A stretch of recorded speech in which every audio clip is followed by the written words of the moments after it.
Hi, hello, welcome to It Is What It Is Tarot, where and it ain't gonna be what it ain't gonna be. If you didn't catch the cue, you were supposed to say where it is what it is, and it ain't gonna be what it ain't gonna be. Oh, it's me again. I am here. I feel like I've been not necessarily towing a line, but we'll see.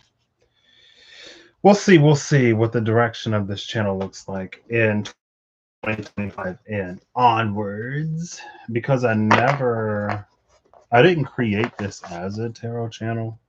I just created a channel and it kind of became one. But anyway, I caught up with my journey buddy, which is always a good time.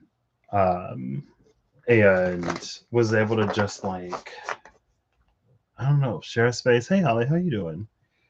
I hope everyone had a Merry Christmas. If you celebrate, you're having question mark a happy Hanukkah if you celebrate, or Kwanzaa, or whatever other holidays you may celebrate or partake in as we approach the new year, officially within the last few days of 2024. Um, but anyway, after I was talking to my journey buddy, it was like, I don't know, part of me got like excited. You know what I mean? Maybe, I don't know. Anyway, so I got iced coffee both today and yesterday, and I was gonna do an iced coffee chronicles. Well, because I got an iced coffee, I had the thought, and then I was like, The coffee yesterday was 909, which was really interesting. So I was like, oh. And then the coffee today was 1400, which was even more interesting. So there's been a few through lines, I guess, of 2024. And I feel like when I was mentioning the different ways in which the energy came up last time I was live, um, I forgot about the Starborn that came out. I feel like I've mentioned it recently, but not the last time I was live. The Starborn that was sort of the key figure of the Leap Day energy. I don't know why I wanted to say April Fools, but was it really? Oh my gosh. Congratulations to Eve. How did I not know that? Did she post something? Or did she just mention it in one of the. Did she post something? I feel like I don't get community posts really. I mean, I primarily use you. Ooh.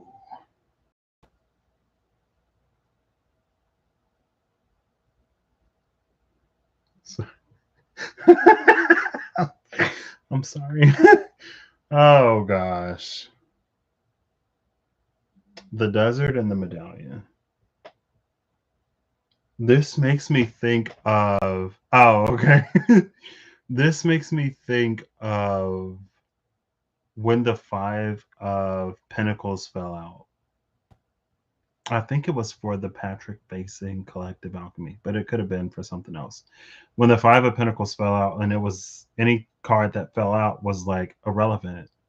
And it was that energy that was like, it doesn't matter how out in the cold we may feel. Being out in the cold or feeling left out doesn't necessarily entitle us to anything.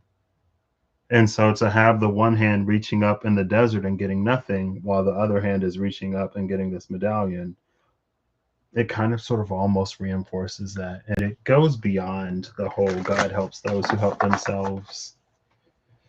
What do you call them? Axioms, maxims, or sayings. Um, and again, speaking to that Starborn, there was the crone energy that felt entitled to it almost. There was a crone energy that felt that it would get access to that Starborn, but it didn't. Anyway, that's not necessarily the point. The point was I forgot to mention the Starborn. So for the 909, and it's interesting because not last time, but recently, I pulled a deck dungeon challenge around receiving and one around connecting. So I did the first sword, and I think it was the Nine of Swords, and the first Pinnacle, which I believe was the Six of Pentacles. And the Six of Pentacles gave the 51, but multiplied by the six was the 306. And so when the 0 in the mind, it was like this thing happening between spirit and the body. But then in the 909, it was like both the spirit and the body had reached a sort of completion, like yesterday.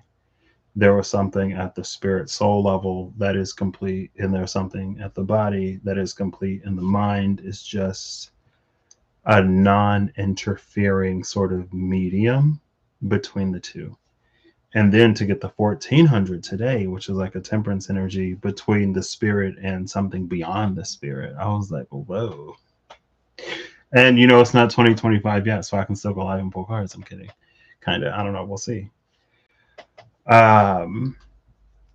So what I'm going to do is I'm going to pull before and after the Starborn. And the Starborn came out recently in an energy where it was like the Starborn was like hatching or something like that, which fits the energy of whatever is going on, which is very exciting and I have no clue about.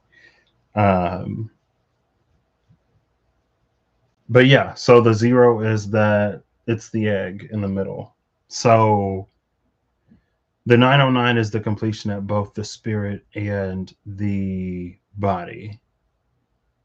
Again, where the mind is just this open, non-limiting, non-bottlenecking, non-interfering medium that these two sort of communicate across. So to go to the 1400, it's like as the spirit sort of stabilizes in that 4, whatever is beyond has room to come in, and now both the mind and the body are at the 0, which isn't too far off from the whole like cosine from the divine to do something, that Scorpio Taurus axis, the people becoming more, someone becoming more. Cool. And then when I was, now we have Anima Mundi. Anima Mundi at the Cup of the Desert. Oh my gosh. Hey David, how you doing? When I was shuffling, doing the pre-shuffle of the archetypes, one of the spring was the last card, and then at the cut I saw summer, and then at the cut I saw autumn. Like literally all 3 seasons came out. There was no mention, I didn't see winter, which was interesting. I don't remember what was at the cut with autumn. That was did I say archetypes? That was the alchemy. What was the alchemy at the cut? Is it still at the bottom? It may be. Excuse me. I don't remember. It was spring, summer, I think summer, autumn, and then autumn and something else. Anyway, so yeah, that's what I'm going to do. I'm going to pull before and after the Starborn. I'm kind of sort of leaning towards before the Starborn being the 4 of the spirit soul, and then after the Starborn being the 1 of, maybe it is the 1, but the 1 of whatever's before that. So Virgin's Milk and Mars. There's that Virgin's Milk again. I feel like that was more last year than this year, when the 10 of Swords in the not the Wild Unknown, in the Spirit Keeper's Tarot Revelations edition was coming out, and it was mentioning how the vessel was being purified to receive a more and more and more divine gift or whatever, to embody more and more of a divine energy. That also sort of came to mind as not prerequisite, but prelude, I guess, to whatever this energy is. So, oh, that's cute. Yeah. I'm going to pull, so I've shuffled both of them. I'm going to pull the number of the archetype in the alchemy. So that's how I'm going to do that, and then we'll just see what's up. I also have the animal spirits and the tarot. I didn't plan on using them. I just kind of grabbed them. Maybe out of habit. And also have the SKT Vitruvian Revelations Edition and the Fable Makers Animated Tarot. Again, I may not use any of those. I don't know. We'll see. Probably not. I did want to look before and after the title card.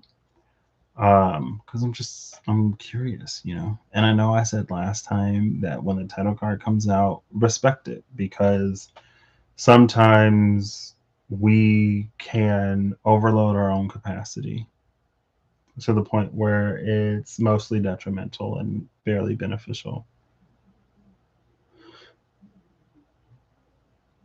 Cool. All right. I'm going to give this a cut. And I'll take the one on the right. I don't know why I want to do it this time. Or do it this way. And I'm going to go from the top to the bottom. So, the Storm 47. The Storm 47 is interesting because I'll see 1147 a lot. I'll see, well, there are times where I see 1111, but there are also times where I'll see like 1147 more than I'll see 1111, and 4 plus 7 is 11. So, you know what I mean? The Storm, though.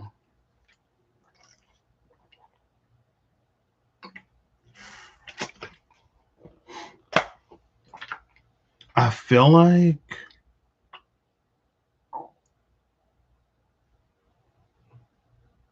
there's something about the Storm.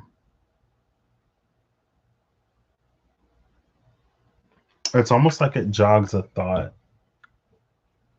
of something important or significant, but if it does, I don't know what it is. It's kind of one of those. The Storm, the Fault Lines, and the Queen.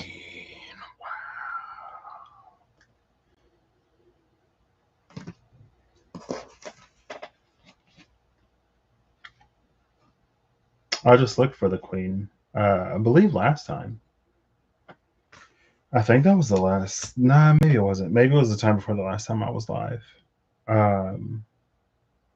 She is low key giving one of those energies. It's some piece of media that I've consumed that I can't recall, where it's like the moon is an egg and there's something in it that I feel like in the show or the game or the movie, it was like if it hatches, it's going to end the world.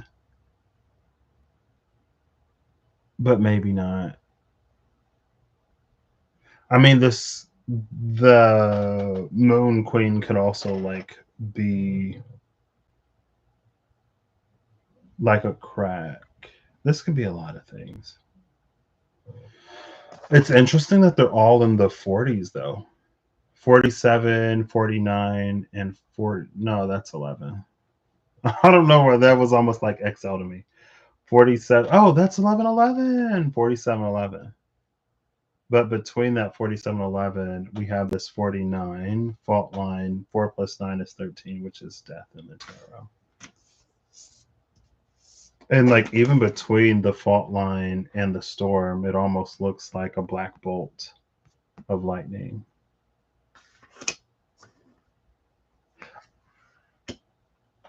Yeah. So there was another, it was the Eridanus, the river Eridanus with the Akamar versus Akranar. Phaeton, I believe was his name. And that could have been this year, but I think it was last year where Phaeton first came out. He was struck down by Zeus for trying to claim a birthright that maybe he had it, sure, but he didn't have the strength to do what it is that he was claiming he should be able to do by birth. He was a son of Apollo who, because Apollo was the sun god and drives the chariot of the sun, and he was the son of Apollo, he thought that he should be able to do it too. He failed. He drove it too far from the earth and it began to freeze, and then too close and it began to burn. And then Zeus was like, we got to end this. So he struck him down with the bolt of lightning. But there was the energy, like in the underworld, there's some chariot in the underworld that Phaeton is practicing driving, so that when he reascends to the world of the living or reincarnates or however he re-enters the world of the living, he'll be strong enough to actually claim his birthright. And for some reason, it felt like that sort of played into the whole whatever divine selection process is the cards are saying is going on. It is what it is, and it ain't gonna be what it ain't gonna be. Now, what does it have to do with this? Well, I guess I could see that. The lightning bolt, the fault line being the thing that opens up to lead to like the underworld or whatever. And then the queen of the underworld is Persephone, who is, I guess, a goddess associated with life, or at least her mother is, but in a place of not life. Anyway, we're just pulling up the top and we're looking before and after the Starborn, the womb and the king. Wow. Okay. Between the queen and the king is the womb, which is interesting. The king and the queen are like gonna have a baby. What? And that's number 46, which is another. So it's 11, 46, and 12. 4 plus 6 is 10. So in a way, it's 11, 10, 12. And then again, the 13 of the 49. Interesting. I feel like there's something here that I could look into.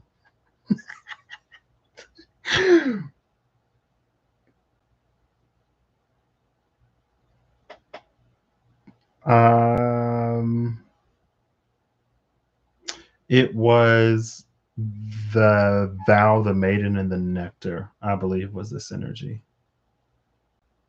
It was something like this, where, but at the bottom of the deck, it was like the stone, the womb, and maybe something else. What's after the king? The shapeshifter, number 15. So we're missing a 14, but we're at 1400. Between the 13, 11, 10, 12.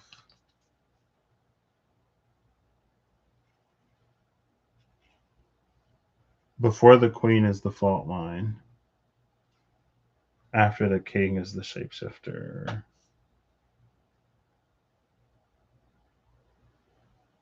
The only king type shapeshifter energy I know and am aware of is Odin. I think Odin and Loki are like the only two, as far as I know, and I don't know much about a lot of stuff. I know a little bit about some things. I think Loki and Odin are the only two of the gods in the Norse pantheon that shapeshift or that have I think Loki may be the only one that's shapeshifted into like women. I can't remember if Odin has or not, but I feel like it was like a point of contention.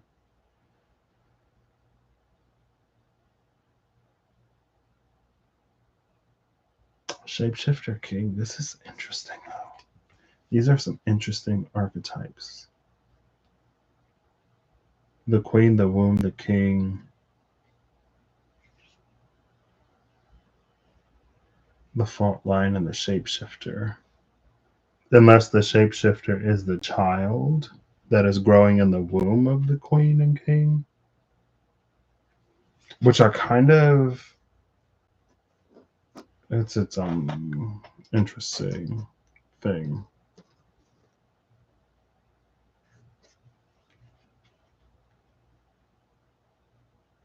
What was I? Anyway. Oh, and well, then there's the orphan under the shapeshifter. Oh my gosh, what is happening?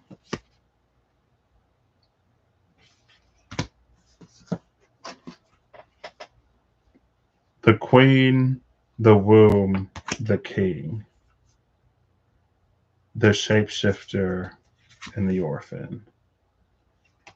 And then the storm and the fault line did come out before the queen, the womb, and the king. Um, I feel like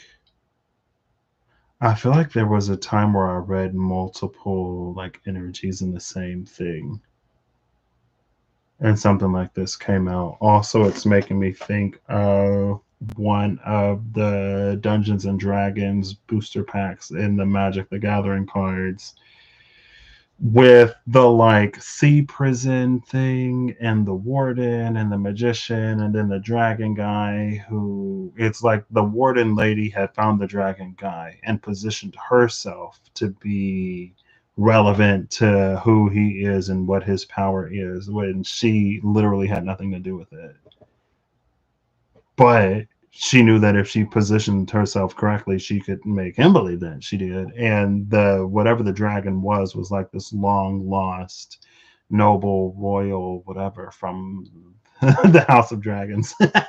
And anyway, sorry.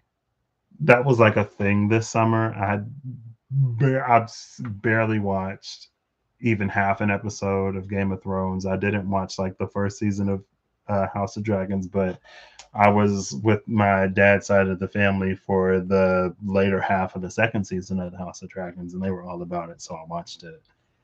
And then I started Game of Thrones, but only got like I think like a few episodes in before I left. So anyway, there was the dragon person who was aware of like the missing noble and was able to connect the dots for the dragon person, but that no, that was not this year. I'm pretty sure that was like last year. um hey, how you doing? um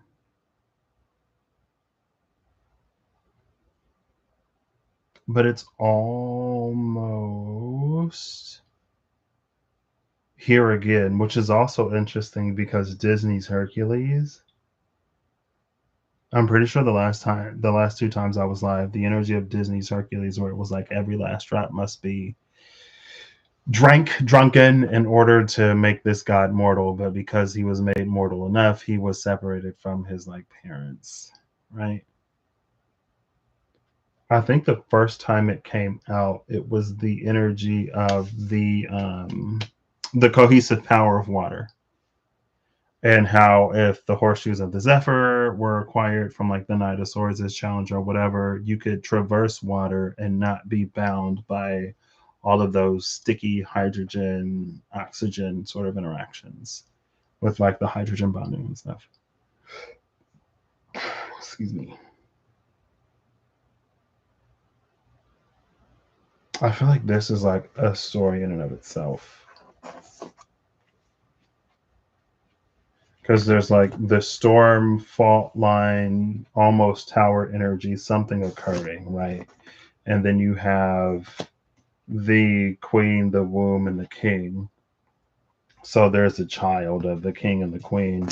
And then you have this like shapeshifter orphan energy. The shapeshifter is almost to protect the child from whatever the storm fault line energy was, to hide them. And then they become orphaned because something happens to the king and the queen.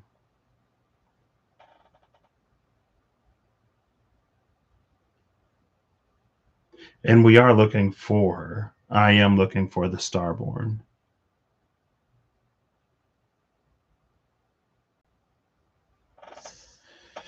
So this could be like some background exposition, theoretically at least. or metaphorically at least.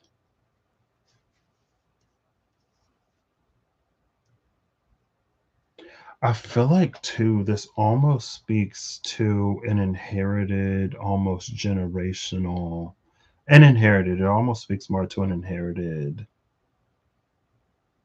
trauma or trauma response.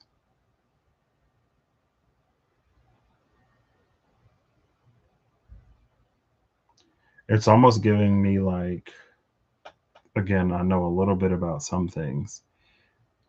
It's almost giving me like, there are some kind of plants. I don't know if it's all plants or if it's trees or what it is. Somebody maybe in a Facebook uh, reel was talking about like petrichor.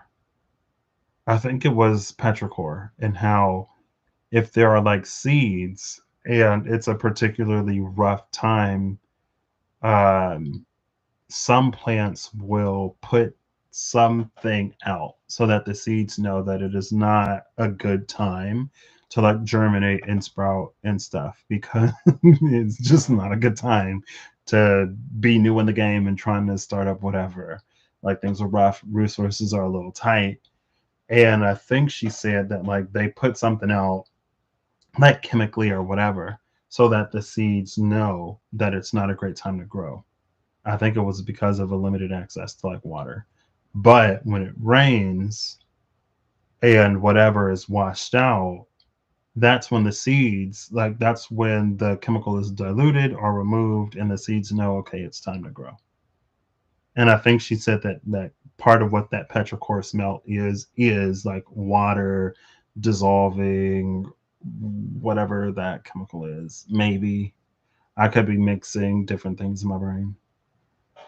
But it's almost like that inheritance of some kind of like trauma response where inherently someone knows or feels like it's not a great time to be authentically who I am or to do these things or exhibit whatever, whatever. And it's without even necessarily having a conversation with one's parents or whoever they're connected to. But it's something that's like inherently sort of like known or passed down, not even necessarily consciously which causes one to like shapeshift, right? As they're this orphan. But then assuming someday something changes, something happens, or it's the time for them to begin their journey and they must first discover who it is that they are. This is so interesting. Completely unintended. There's obviously something here that isn't like necessarily what I came on here for, you know what I mean?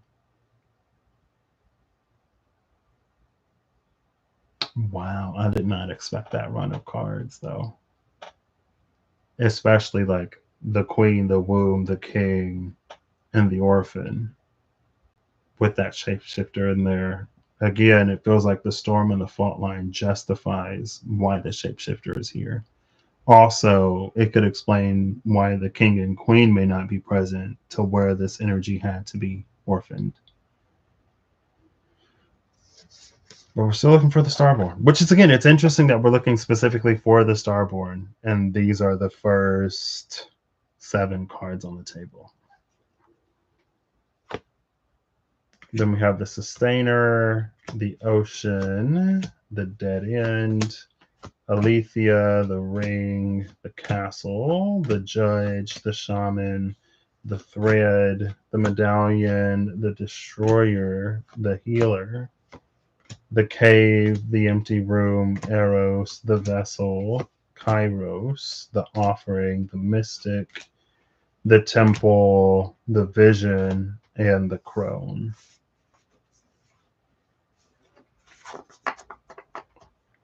So the Starborn is not.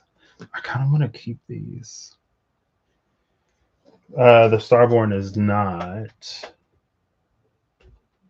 It was not in the right side, but we did get possibly some exposition into whatever. Maybe we'll see. Make sure I put these in order. cool. Just in case if I get curious and want to refer to them again. So the left half, which is the rest of the cards, it was not very balanced. It was kind of skewed to the left. The Flame, 51, the Mentor, 6, and the River, 34. 51 is 6, 6 is 6, 34 is a 7. The Flame and the Mentor is interesting. It's an interesting combination. It's almost like the presence of the flame is how the mentor finds the mentee. Right. And this flame may be one that is not able to be at least completely hidden. 51 was the number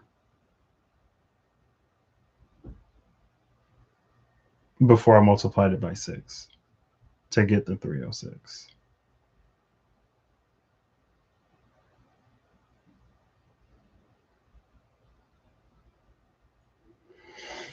Which was a 6, and then there was the 6 and the 306.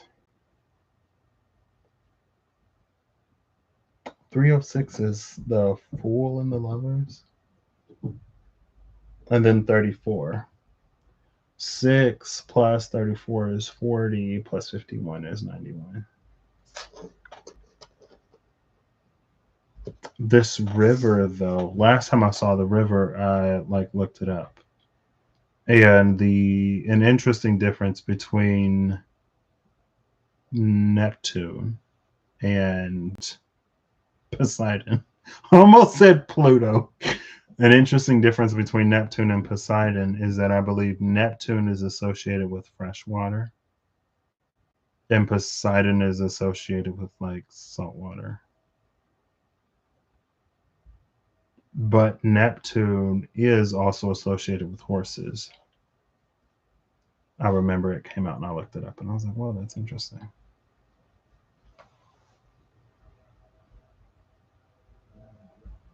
So through Neptune's associations with Pisces and the unconscious fantasy, and by extension and not so distant association, dreams, it feels like whatever this mentor energy is, it can come across in dream, but also through streams of consciousness. Streams of consciousness being an energy that's kind of basically synchronicity, but more so synchronicities that involve people, right? So let's say there is someone who is sensitive to the divine, and they the divine told me to do this, or I have a message for you, or not even necessarily that. Sometimes somebody just says something, and then you're like, oh my gosh, why did you say that? Whoa, synchronicity.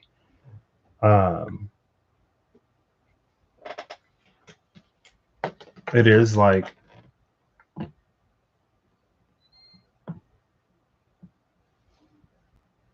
this is interesting, because this mentor could be, she's giving the energy.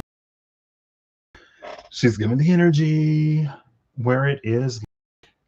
If there is this king queen energy, then there's an advisor to the king or a trusted family member, if not the king or queen, advisor to the queen, if not the king queen themselves, someone who was very near the king or queen that is serving as this mentor.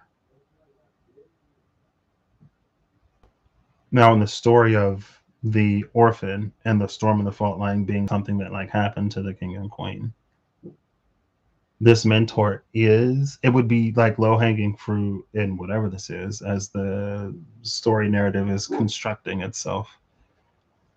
Or anyway, it almost feels like this mentor is directly connected to the orphan, but the orphan doesn't or wouldn't know that, because whatever transpired happened before they have a concept of memory. The memory doesn't exist. The knowledge isn't necessarily there, but the effects of what transpired are like very real. The effect is affecting the orphan, excuse me.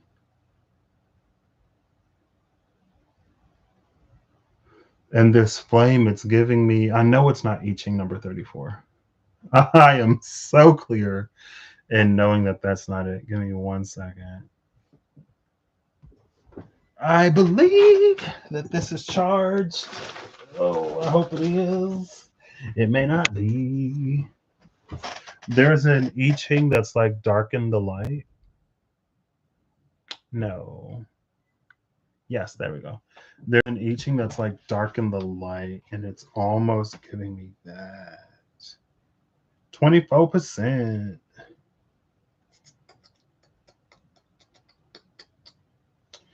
Books. Where the books? I know it's not I Ching number 34. But now I'm so curious what I Ching number 34 is.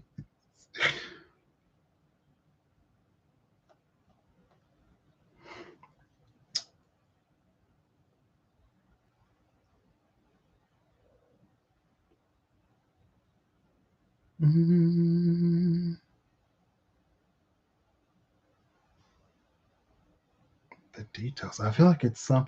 Not surprising that I haven't seen like all 64. Faith within. I feel like spring is coming. Darken the light. I Ching number 36. I feel like there's some I haven't seen.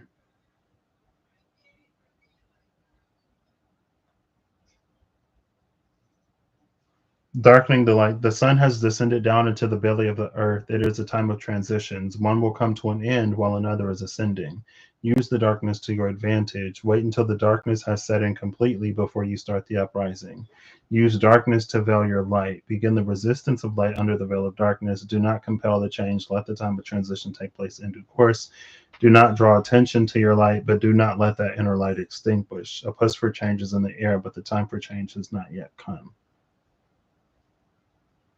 I feel like it's actually a different one, but that part of like, do not draw attention to your light, but do not let that inner light extinguish.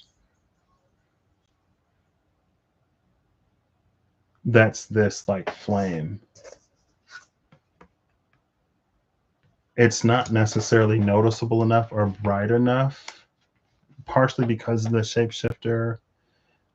It's not noticeable enough or bright enough to attract whatever the storm fault line energy was, but it's also present enough that the mentor energy can like spot it and find it. She's also given like coconut energy, which is how the coconuts will like float down the river. Any fruiting plant that uses like rivers or streams as a medium to disperse their seeds. Kind of, sort of, anyway. Again, not what we were going for, but that's fine. The unseen, the underworld, the shadow, the nectar, the mask, the heart, the village, anima mundi, the mirror, the seed, the gem, the threshold, apocalypsis, the stone, the vow, the eternal child, the bardo, the sword, the self, the prayer, the comet, the maiden, the hunter, agape, the pilgrim, the bridge, the forest, the desert, the one, the siren, gnosis, the box, the mother. Is this literally going to be at the bottom? I only have this many cards left. Thanatos, the kiss, the venom, the poet, the animal, the starborn, and the warrior.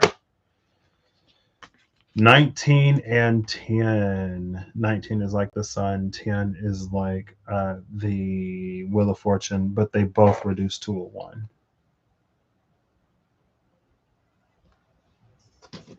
Interesting.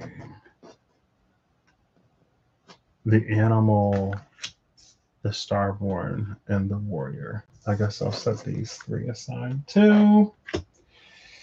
And I'll put these here, the crone and the poet. Bottom of the deck is, there's only a handful of cards left, the mountain. In Disney's Hercules, there's a temple on the mountain where Hercules finds out. He goes to the temple of Zeus because there's the, oh my gosh, the medallion, LOL. When he comes of age and he has questions, his parents are like, actually, like, you're not biologically ours. We found you, and you had this around your neck when we found you. And he's like, oh, this is a symbol of Zeus. Apparently, the only temple to Zeus in the neighborhood is some ways away and at the top of a mountain. But that's where he not only like finds Zeus, but he learns that he's the child of Zeus and Hera, and there was this whole plot to make him mortal. And if he wants to go back to Olympus, then he has to become a true hero.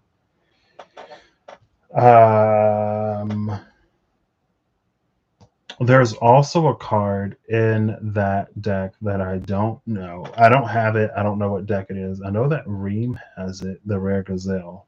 And I can't remember if it's an ancestor card with the mountain on it. It may be like Sacred Mountain. I don't know. I don't remember. I've seen the card enough to know that it's like in the deck. So I'm going to pull the 19th and the 10th. Alchemy. I think I'll do 19 and then 10. 10 from 19. The animal is interesting because it's almost like just like there is that energy of a past happening that affects someone even though they don't necessarily have a memory of it. There's something very like instinctual and not questioned with animal energy. It's something very like primal.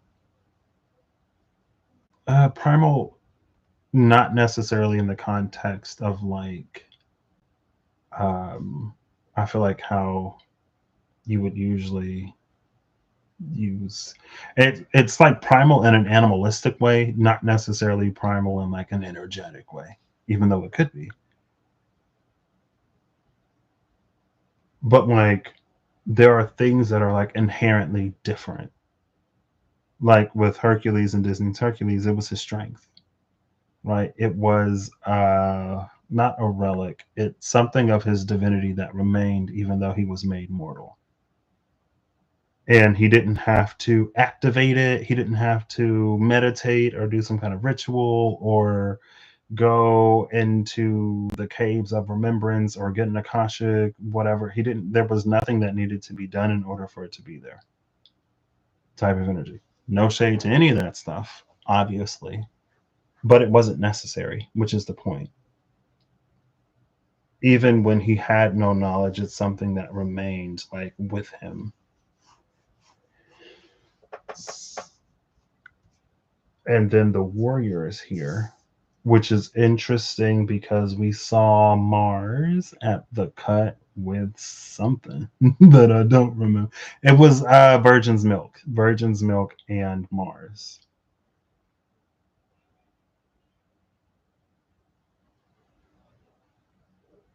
I love high key that this is the warrior as well.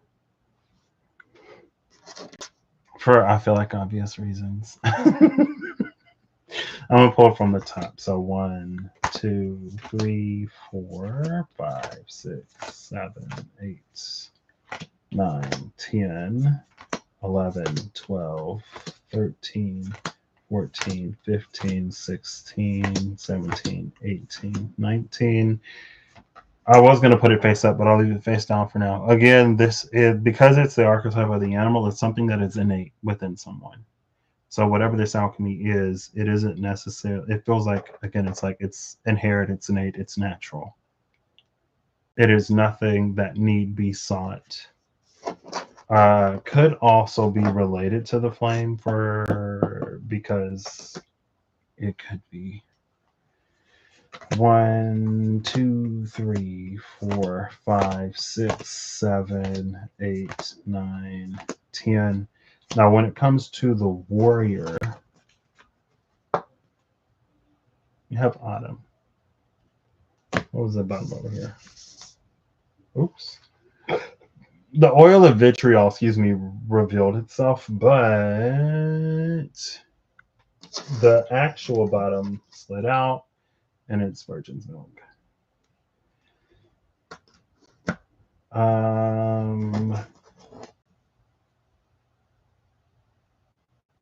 The oil of... I don't have to talk about it. Cool. What's at the bottom of the deck? The bottom of the deck is the Golden Rose, number 58. We saw 57, didn't we? Or was it 47? It was 47. 47 is the one that we saw. So this is 10 more than the 47 of the Storm. And 10 is here as the Warrior. So when this... Anyway.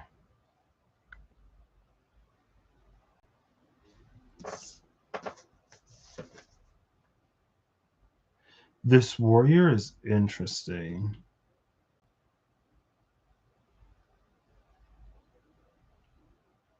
There's some kind of clarity and purpose when it comes to this warrior energy. Because again, there was the flame, the mentor, and the river, right? Which had that energy of something being communicated through the space of dream or a synchronicity, or how we sometimes have messages for each other even when we have no clue. And it's like, what did you just say? And he's like, oh, I just said this. And it's like, whoa, I've been hearing that all over the place. Really? I had no clue.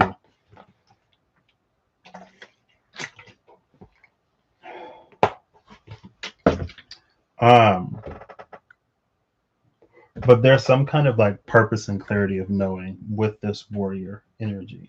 And that's why there's like this golden diamond, whatever energy on the third eye of the warrior.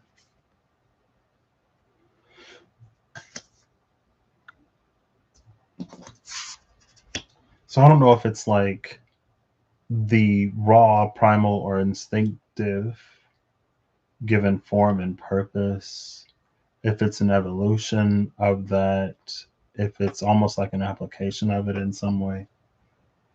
We'll see. The innate alchemy is antimony, number 27. This is so funny because it literally came out under the warrior. It literally came out under the animal, and then there's like the great wolf. What's interesting about this is, I'm pretty sure the last time I was live, when I was talking about how through whatever we can be, the line gets thrown out, the sentiment can be expressive, like, oh, you're giving your power away if you do this, or if you do that, then you're like giving your power away to somebody. And I feel like sometimes the phrase is thrown out to a degree that's not necessarily proportionate to us knowing what our power like actually is. You know what I mean? And it was the example of like if someone's power is disruptive, and antimony is kind of disruptive. So that's why I was like, haha, lol, it's interesting that it's here. We're gonna read antimony. Antimony corrodes everything except gold.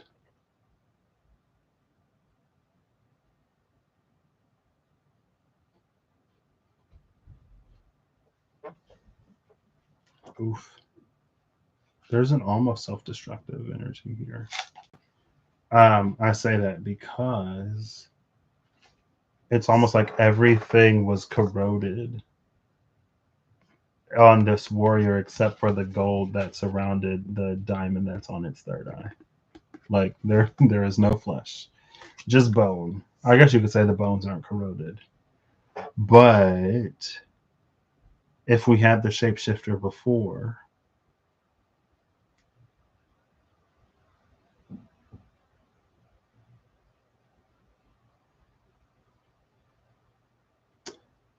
I almost wonder the anatomy of a shapeshifter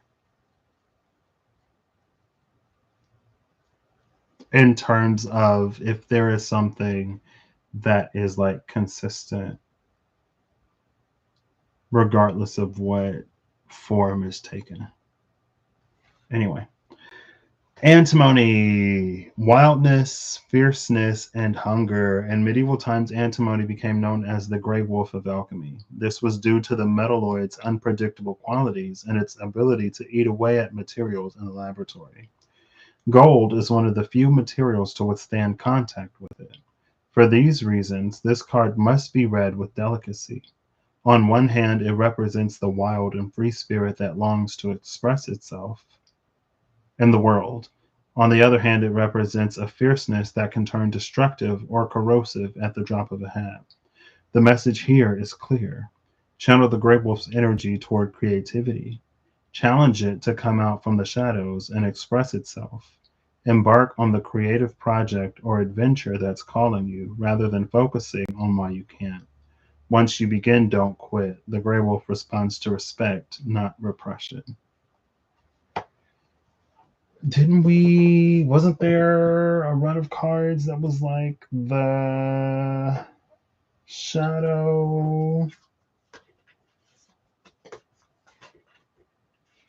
the underworld, the unseen, the underworld, the shadow?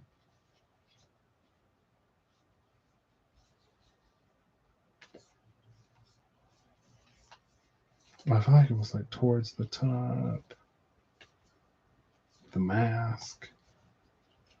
So the crone was the last card here. The unseen, the underworld, and the shadow were the top three after the top three, with the nectar and the mask, the heart, the threshold, Anima Mundi, the mirror after that.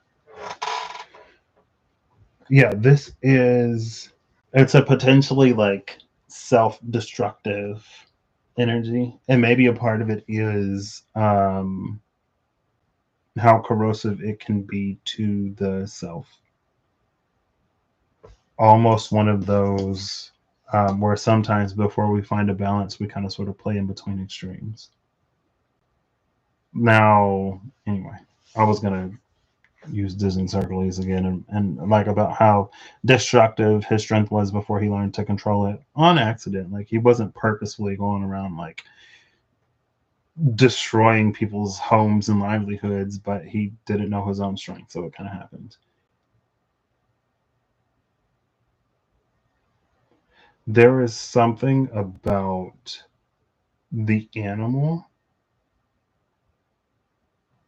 It feels like it's naturally corrosive to its environment because the environment is not necessarily gold, right? If the environment was like golden, then there would not be a need of like a storm and a fault line to take some king queen energy out of its place and all this other stuff, right?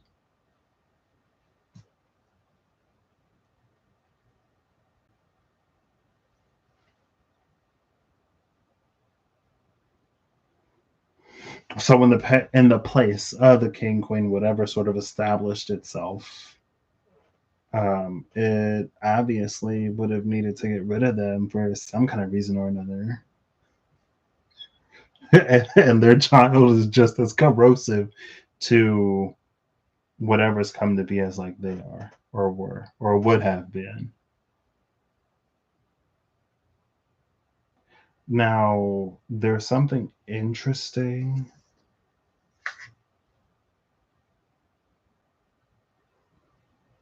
about this. It pulls my attention for some reason.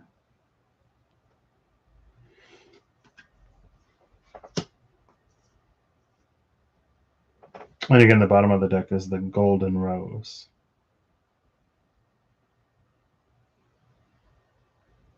The golden rose would be able to withstand the corrosive nature of antimony.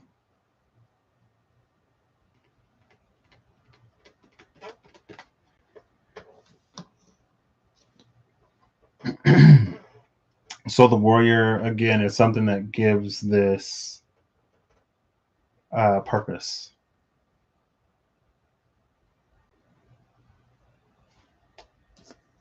The alchemy of the warrior is Unus Mundus, synchronicity. Number 63.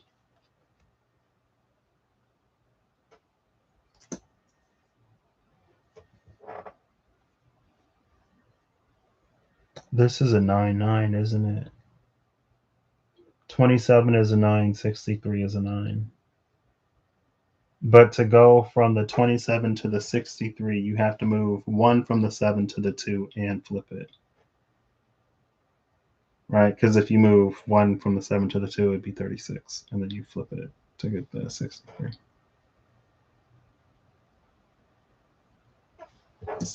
Oh, see? Whatever this gold is surrounding on that third eye with the snake, oh my gosh. Okay, like low key. Like again, it reminds me of was it the tarot and the alchemy where there were like visual connections between it. We have the eye of an animal and then the gray wolf here of alchemy. Then we have this like diamond thing and a snake and the warrior, and then these two snakes that are, well, multiple snakes. It's like what, 4 of them? They're circling like around this diamond thing that was protected by the gold because it's like encased or surrounded by gold. It's immune to the corrosion of antimony. Unus Mundus is also interesting because of where like Anima Mundi made an appearance earlier, but also it was somewhere in here. Interesting.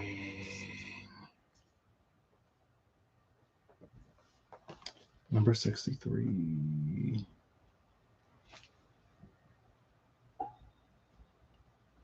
Unus Mundus, synchronicity. Source, destiny, the miraculous message. The Unus Mundus is the presiding deity of alchemy. It arrives to remind us that we are not alone in our queries or our journey. What are we here to do? What pulls us forward? Unanswerable questions are timeless fuel for the flames of transformation. Mystics before us have uttered the same questions while tinkering in their laboratory. Do not underestimate the brave act of your attention to the details of your daily life, to the ecology of our world. What you notice matters. You matter. When this card arrives, sacred messages abound. Everything is a living symbol, a synchronicity. Its guidance is sent directly from the alchemists who have come before you to encourage you along the way. See the deeper meaning of what is in front of you in this very moment. Oh, see the deeper meaning of what is in front of you. In this very moment, the new eye opens.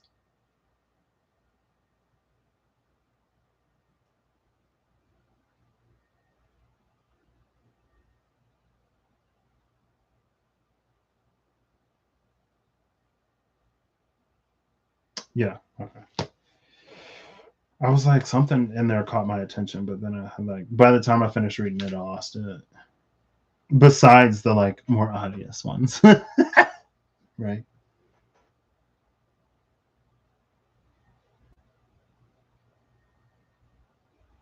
Maybe it's the attention. I mean, literally, it could be anything. There's a very obvious, grotesque, the 5 chalices in the SKT. That which within you is divine that may isolate you or separate you from others. And so you hide it, you run from it, you whatever. So like it could be anything, but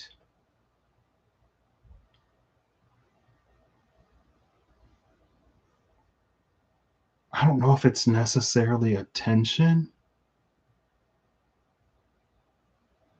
It could be, right? When because it in the entry it said what you notice matters. And so someone's attention could almost be It's almost how if someone has like an unnerving eye or whatever, or if someone is known to be particularly, I want to say scrupulous, but I feel like that's not necessarily the word that I want. Hey, Bixby, define scrupulous. Okay, here's the definition of scrupulous. Of a person or process, diligent, thorough, and extremely attentive to details. Yeah, so that is exactly the word I wanted. Like if someone is known to be very scrupulous, it feels like the more they like, the closer they look at something or the more questions they ask, like you can tell that they're like trying to get to the root of something. So if something or someone else is unscrupulous or is like a little shady or trying to hide something, you don't necessarily want the person that is known to be very scrupulous to ask a lot of questions because they're going to begin to see the holes and stuff. And so it's almost like that could be the thing that corrodes what is not gold.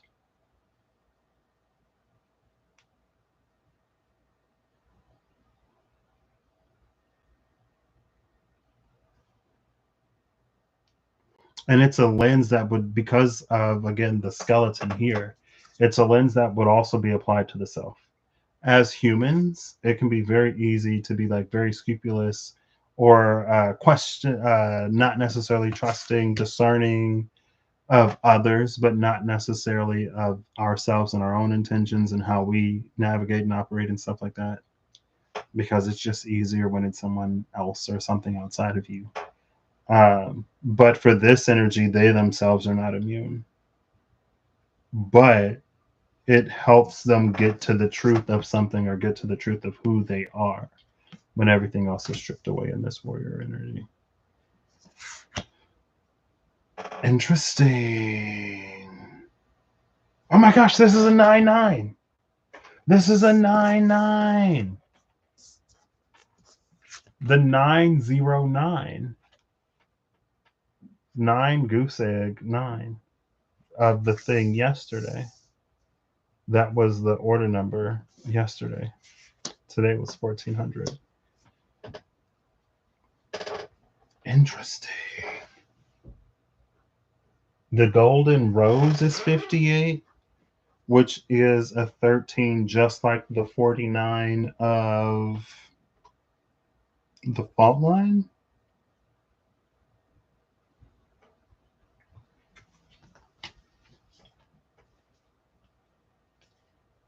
Or was it the womb?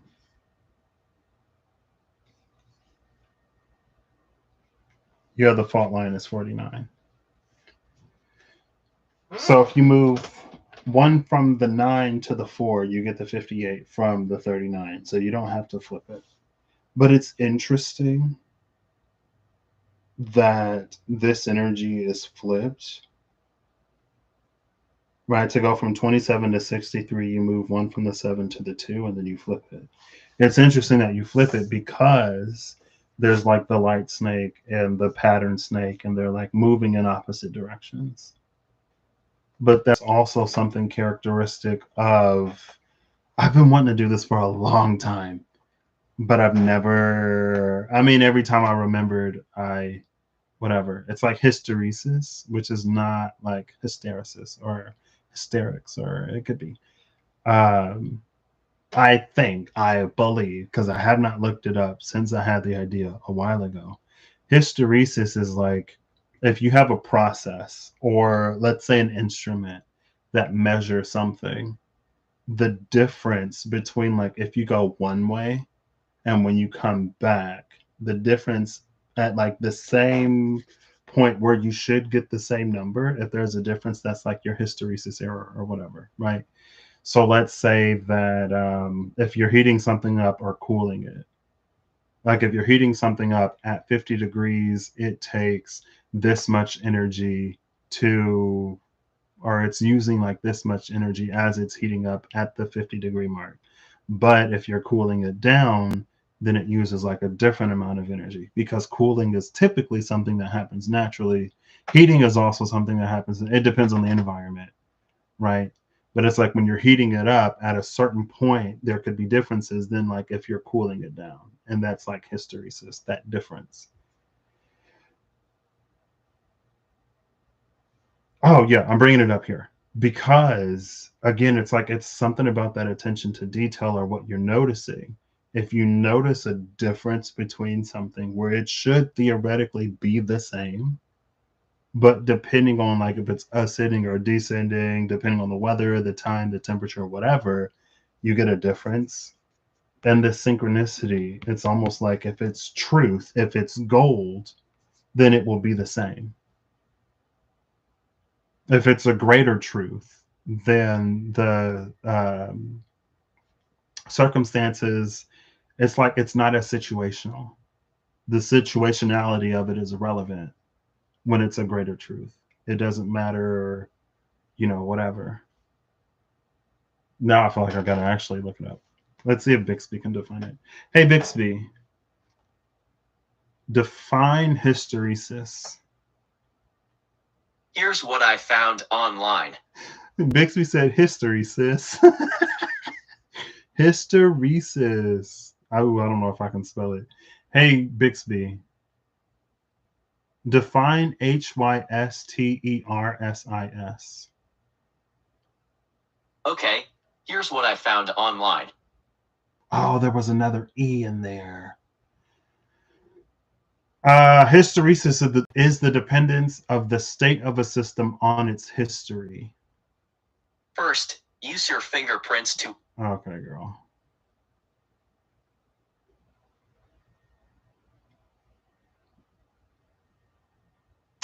Hysteresis is the dependence of the state of a system on its history. For example, a magnet may have more than one possible magnetic moment in a given magnetic field, depending on how the field changed in the past. Plots of a single component of the moment often form a loop or hysteresis curve, so it's like the whole curve, where there are different values of one variable depending on the direction of change of another variable. This history dependence is the basis of memory in a hard disk drive and the remnants that retains a record of the Earth's magnetic field magnitude in the past. It occurs in ferromagnetic and ferroelectric materials, as well as in the deformation of rubber bands and shape memory alloys and many other natural phenomena. In natural systems, it is often associated with irreversible thermodynamic change, such as phase transitions, and with internal friction and dissipation is a common side effect. So this is a hysteresis curve.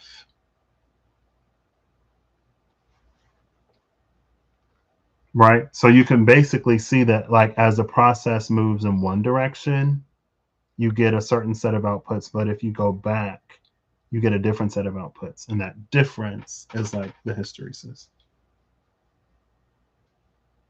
History dependence, though, the dependence of the state of a system on its history is kind of wild. Because that was the energy, but it's a history that almost predates the thing itself, right? Something happened to the king or the queen before the orphan was born, but even though they don't have memory, the orphan is still affected by it. The orphan being the starborn.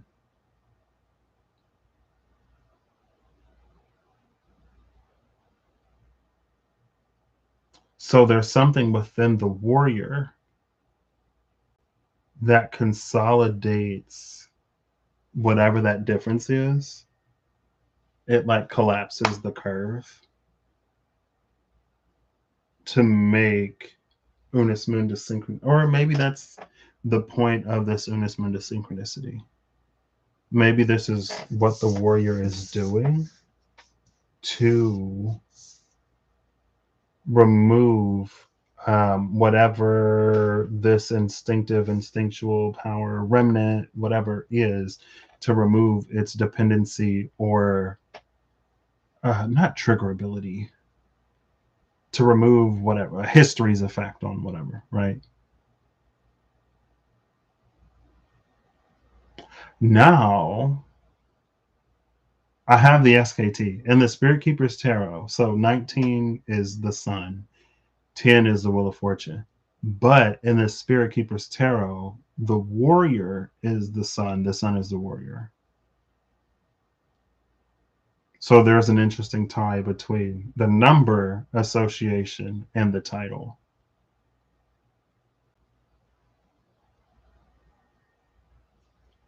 I wish I had my Mystical Shaman Oracle cards because I would almost pull before and after soul retrieval. Or maybe look what's between soul retrieval and the like Holy Mountain or something. But the mountain is here, number 33, at the bottom of the deck. Well, it was the bottom of whatever, I think. 3322. Interesting.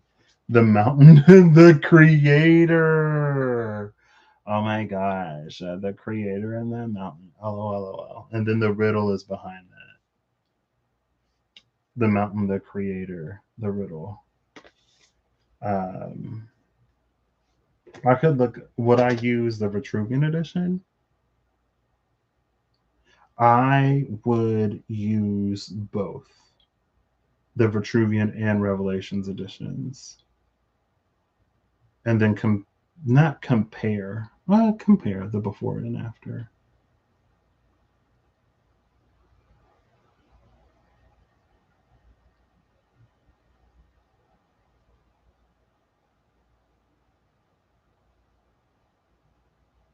This is so interesting. Oh, it was Alchemical Wedding. That's what it was. It was Hieroskamos. So it was autumn. It was spring, summer, autumn, Hieroskamos. The Alchemical Wedding was the card that came out at the cut after like 3 out of 4 seasons. And the reason why I say that is because Hieroskamos brings something to mind that this also brought to mind. But I didn't necessarily like communicate it in that way explicitly.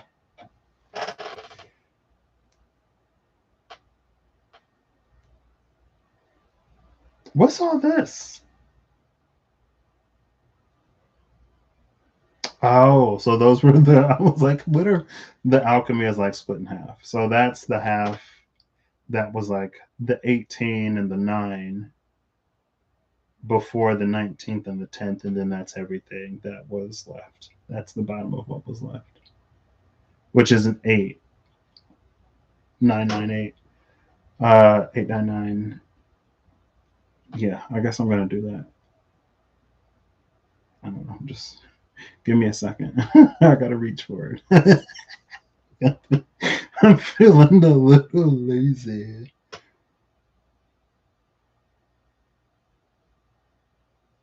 This is so fascinating.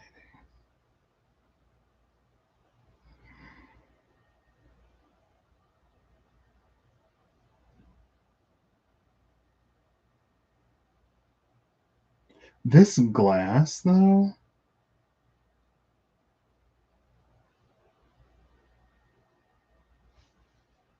they're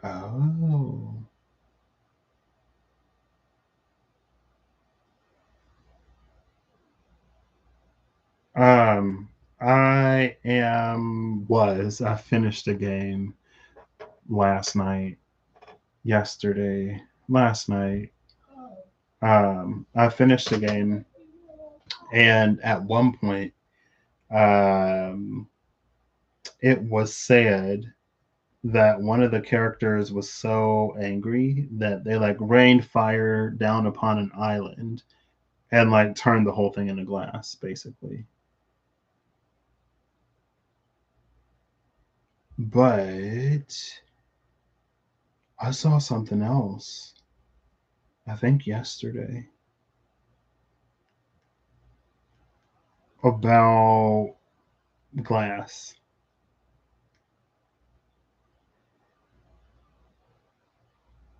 I don't remember the context. And so I was looking at this glass because I called it glass again. And it just made me think of like fire, or fire that's so hot it turns sand into glass, or maybe like lava. I don't know. All right.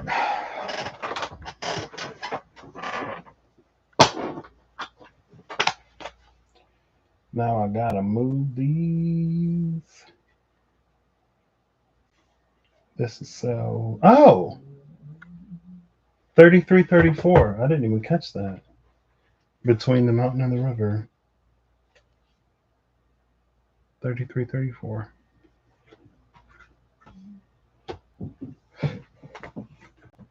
This is 5, 6, 7, because 5 is the orphan. 5, 33, 34. Cool. So we got a 5, 6, 7. We had like 10, 11, 12, 13, 15. We were missing the 14. It feels like this Unus Mundus, and especially because there are 4 snakes. This is like the 4 of the spirit that makes space for the 1 beyond the spirit or soul, and the 1400 of today. Like, oh, I guess I threw the 1400 away. This is the 909 from yesterday.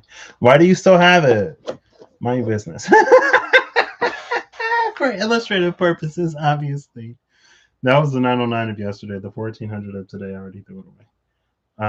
Well, why didn't you keep that if it's for illustrative purposes? Like I said, mind your business. And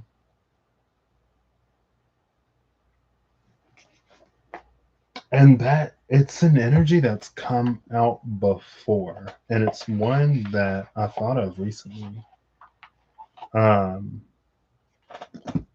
In like they say the all is mind, the universe is mental, but thoughts have to come from somewhere. So there is something that comes before even the mind or the mental nature of the universe.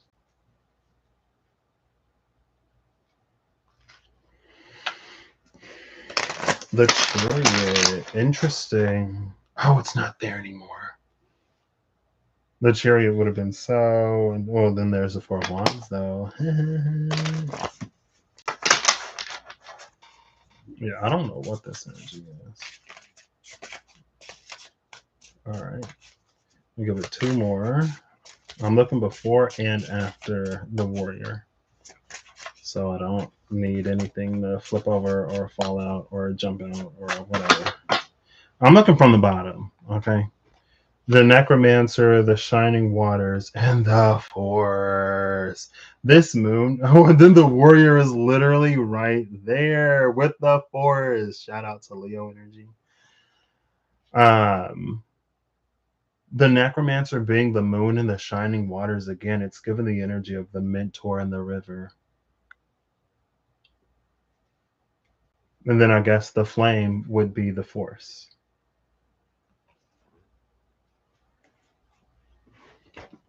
Cool. So before the force are interesting. Oh. So we have the force. Oh, it's 8 and 9. Interesting. Okay, love it. The force and the haunt surround the warrior. Now, what's interesting is in this edition of the cards, we actually see some lady back there. She low key gives like Hecate energy. A lot of times, but she's back there to like illuminate things.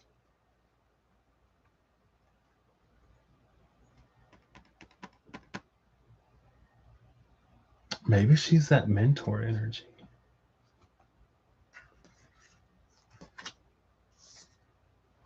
On the other side of the haunt is the Ace of Cups, the purifying. Ace of Chalices.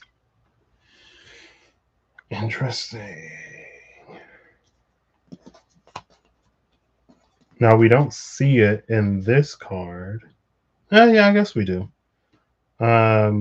Oh, I guess interesting. So the Knight of Cups has taken on a role of the deliverer of the sacred waters that bring life back to stagnant pools. This Knight of Cups has like dismounted the horse and is like holding the cup, giving an energy of at least being close to its destination. Because otherwise, why would the Knight of Cups not be on the flying horse? Also, the flying horse, the horseshoes of the Zephyr with the attractive power of water, which was one of the rivers of the underworld, and how um, we can kind of sort of get like bogged down by it or whatever. That's another horse that is traversing water that flies over it. So it's not slowed, or its movement and momentum is not dissipated or dampened by this less than fluid medium. This also mentioned internal friction or internal conflicts, the Unus Mundus. And again, with the winged horse, it can be avoided because the horse isn't in the water. You know? Anyway.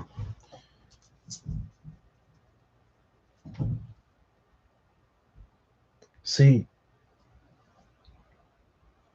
she's like low key giving Samson and his strength.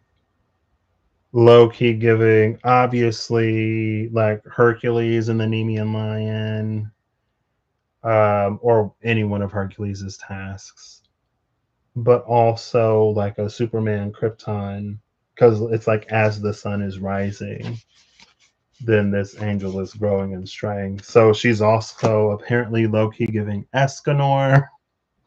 And it's hilarious because for some reason, Seven Deadly Sins has been like circulating my feed, not necessarily super heavily, but before I came live today, I saw like 2 shorts with Bond. And I actually did see the clip either last night or the night before, a short of Escanor fighting whoever he was fighting. It's an anime. I don't think Escanor is associated with Pride, but maybe. Let's see. Let's see. I don't even know how to spell Escanor. Eskanor. Escanor. Escanor is the lion sin of pride. Look at that. Escanor, lion sin of pride. LOLOLONG. As the sun rises, he gets more powerful. It literally came up in my shorts as I was scrolling. Whoa. And there is an opponent, which was almost related to another short. There is an opponent that they fight who he cannot be hurt by malice. Like if someone is ill-intentioned, like their ill intention has no effect on him. And he's a bad guy villain as far as I've seen in the series. And so he's basically unstoppable until Escanor shows up, and Escanor handles it. But there's no malice, there's no ill intention in Escanor as he shows up and he does whatever it is that he has to do. He may even like pity whoever the guy was. I don't remember. But he was like, "What? How can you hurt me?" And he's like, I don't know. I'm just here to take care of business. And it's because he held no malice. He was just doing what he had to do. You know what I mean? Anyway. She's giving Escanor. Escanor is associated with the lion and pride. Cool. Oh, look, here's the Four of Wands. We just saw the Four of Wands in the other edition. All right. I don't know. I don't know if there was an actual point to end goal to this. Oh, the Wish Granted. That was literally just in the other edition. Oh my gosh, so wild. And look, the Force. There it is again. Cool. Interesting. All right. I mean, the warrior and strength, or the warrior and the force. May the force be with you. Maybe this is like someone who's force sensitive. Maybe that's your power. I think I texted Rob. I was like, may the Christmas spirit be with you. And I sent the Spock hand. And anyway. Ooh, and look, the Shining Waters. Or the Shining Dew in this deck, the Knight of Cups again. But this time with the High Priestess. Sanctuary of Isis, but she's got the pomegranate, which girl Persephone, who I mentioned earlier, is associated with. Like the synchronicities, the cards be cardsing, the syncs be syncing. What does it mean? I don't necessarily know. I just read it and it continues to affirm whatever this is. All right, one more, and then I'll give it a cut. And we will look for the warrior. The warrior was like right at the bottom of the deck. Ooh, so we saw the Ace of Cups in the other edition. We have the Sacred Fire, the Awakening, with the Chariot in New World Order. The Awakening, the Chariot, New World Order. Interesting. Luke's X, not Veritas. Yeah, Luke's at Veritas, Light and Truth. Sacred Fire, Light and Truth. Interesting. There was also the Flame.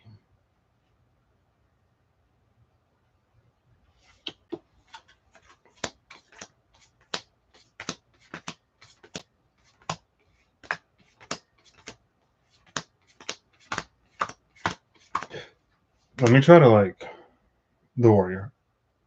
I didn't see the warrior, did I? Sometimes I start putting the cards down and then my brain starts going and then I forget what I'm even looking for and then I have to be like, what was I looking for? And I'm like, oh yeah. I'm looking for the warrior.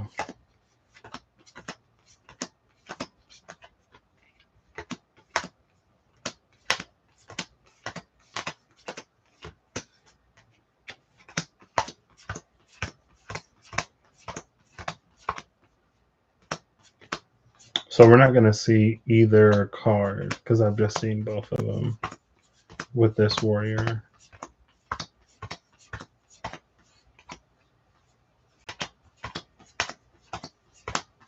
Okay, I was like, goodness. The other one was like right at the bottom. This one is like so close to the top.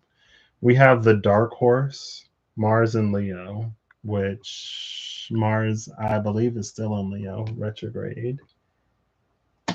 Oh, and then we have Leo here. The Warrior and the Stronghold of the Flame, Herald of the Awakening.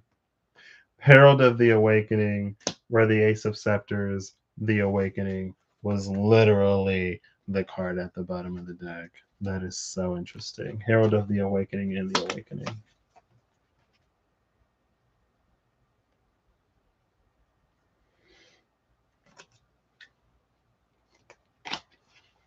The Stronghold of the Zephyrs, Herald of the Consummating, and the Joyous one, Ten of Chalices. It's before and after the after. Cool. The pages in this deck come with messages. I could pull out another deck. That's too much. It's time we're going to bed.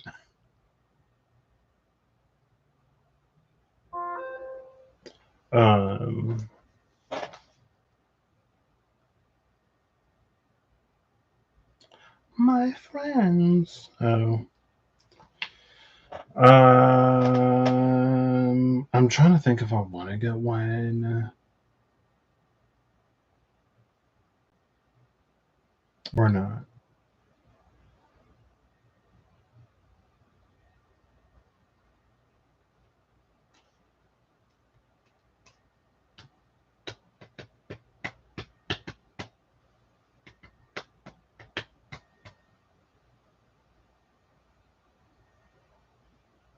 So maybe that's this. Okay. Which is how I typically read these anyway. Where the sepia tone one is like the past, the one in full color is the future, because before we had color, what was it, Technicolor, there was like the black and white. And there was black and white with sound, and then there was like the black and white silent film. And then before that, I guess you just had to be there. you know you had to have a ticket and at least be in the peanut gallery if you wanted to be entertained, unless you could live vicariously through someone else's telling who was like actually there, or someone who knew somebody who knew somebody who knew somebody that was there. Anyway, so we have the dark horse and the stronghold of the flame, herald of the awakening.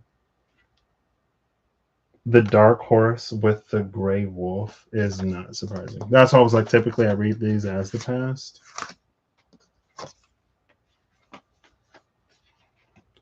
Gosh, I don't know what I'm doing. There you go. Especially the dark horse with that. Again, because of its corrosive nature, it feels like a metalloid that you would not want to have in the laboratory. A lot of people wouldn't want to have it in the laboratory at all, regardless if it was like properly contained or whatever, because and that's the thing about antimony too, because if gold is the final product or the desired state or whatever, that's the only thing that it won't dissolve. And if you already had gold, you probably wouldn't still be in the lab trying to create it as an alchemist. You know what I mean?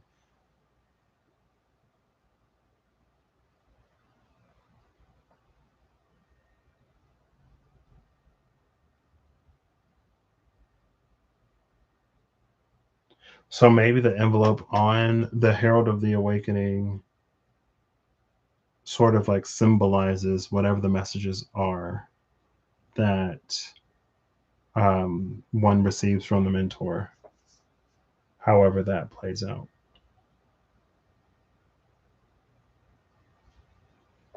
Right. And then we have the mentor, or a different component. It feels like the mentor could be either one of the king or the queen, or related to the king or queen, and then it feels like this is like the other one, honestly. Or it could literally be the same one. It could be the mentor. And then it ends in the force. Now, I feel like, again, this doesn't necessarily tell me the how, right? It's like, so someone is the dark horse in like whatever this thing is that makes them them, that sets them apart or whatever. But they may be at odds with the world around them or the environment around them, because they're almost like naturally caustic or corrosive to things that are nearby. It's like when you're so real that everybody else is so fake, so they all hate on you, and you have all these haters because you're so real and everyone else is so fake, and they want to keep living in the fake illusion, so you have no friends. I'm sorry. But that's like this dark horse energy. And then there's like a message, or something happens, or there's like a fated connection, and everything changes. It's the herald of the awakening. Now it's like things are starting to make sense. You go on YouTube one day and you find a whole community of people, right? And so on the other side of it, it's like maybe when someone was in a Nine of Swords situation, there was like this light in the dark, which again, we've kind of already seen through virtue of the Herald of the Awakening being here. And then you have someone awake at night, so coming out of the dark night of the soul. And then stuff happens and they're like the Force. Right. And again, it feels like there's no real in between, which is kind of sort of what I was hoping for. You know what I mean? Because again, to go from antimony to unus mundus is like, well, what happened, what transpired to enable someone to find a I want to say like a harmonic scale or a harmonic registry to fall into, and to be like appropriately corrosive or whatever.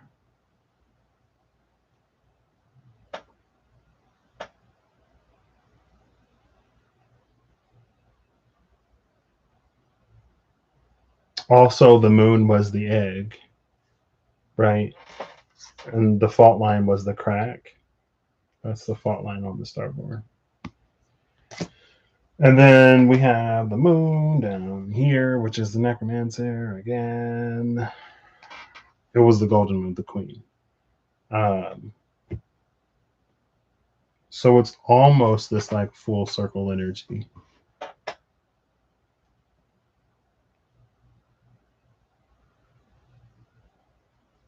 Like I said, that's it. I mean, the high priestess was there. It's different for everyone. We all have different, I believe, I could be wrong. I believe we all have different gifts, skills, abilities, and different paths and journeys because of who we are and because of what they are and because of what it takes to get wherever we're going for us. Is every single path unique? Does no one share a gift with anyone else? Those aren't. I just don't believe that everyone's is literally exactly the same. Not saying anyone does, but I don't believe in a one path sort of solution. So the gift can be different with whatever this antimony is. The path could be different, but the destination is similar in this warrior energy. Depending, there could be a class of warriors, like there's a class of healers and a class of whoever else. But again, the in between, I guess you could go check out Rob Kenobi. Is he still Rob Kenobi? For the hero's journey. So maybe a hero's journey will get you from start to finish. But here it's like, yeah, in the beginning, things are kind of like rough, and we have this dark horse. Our hero starts off as kind of maybe a vigilante anti-hero or the person with a lot of questions. And then like something happens, something else happens, something else happens, and then they're like this super strong whatever. And it's like, well, what about the something, something, something in between? That is between the haunt and the stronghold of the flame. Who knows? Now I could. Let's get one. Because why not? Now I want a clean flip or a clean fall, please. What is. Oh, gosh. Too many fail. Now the bottom of the deck is the initiate, which is, I feel, appropriate. When the initiate is ready, that companion wakes up to accompany them on their journey. That animal wakes up, which is like a different animal than the animal.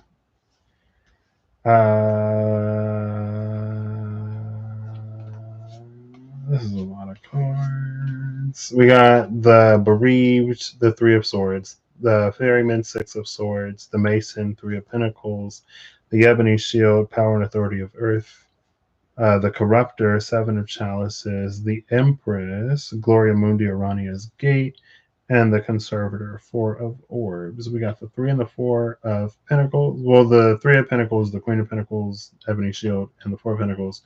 We got the Three of Swords and the Six of Swords, and then the Seven of Cups, as well as the Empress. That's too many. Too many. Oh, look, there's the Grotesque at the cut, which is literally the card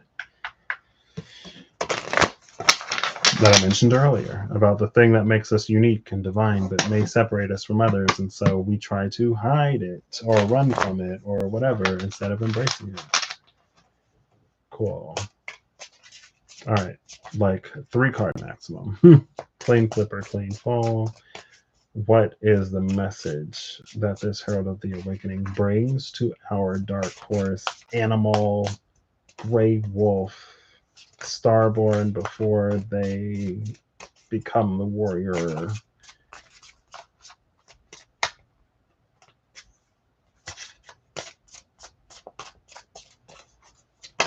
Ooh, that was I mean, it fell.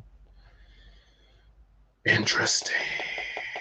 So if you know anything about me and using this deck and what some of the shields in this deck represent and mean to me, you would know that my BTFU STFU Mind Your Business Queen is chilling at the bottom of the deck. She's like, didn't you see that High Priestess? Well, nonetheless, don't you already know not to ask these questions? The people are curious. The people want to know, what's the message? The Ivory Shield. The Ivory Shield stands as a guardian, maybe not necessarily the final guardian, but she stands as a guardian of what is sacred and what is divine. And anything beyond her is between the person and the divine, right? So if I'm doing a reading for you and she shows up, it's between you and the divine, and I don't have the clearance, the privilege, the necessity, uh, the capacity, the whatever to know and to communicate to you. Now, I could give you like the vibes, but any of the specifics, it's between you and whatever the divine means to you, or your spirit team, or whoever. And I'm not gonna trespass. The queen that came out bridging the warrior and the force. So she's sitting on top of these two. It's the golden shield, power and authority of fire. So the power and authority of fire came out with the power and authority of water at the bottom of the deck. Now, what's interesting about this coming out in this deck is the card at the bottom of the deck was the Sacred Fire, the Awakening, Ace of Scepters. And this is the Herald of the Awakening, Stronghold of the Flame. And she, again, represents the power and authority of fire. This came out on the side of antimony, which I was literally just talking about how this glass was like created by fire. And here is the power and authority of fire that can create that glass. Interesting. What does it mean? I don't know. I don't know what it means, but again, it's consistent.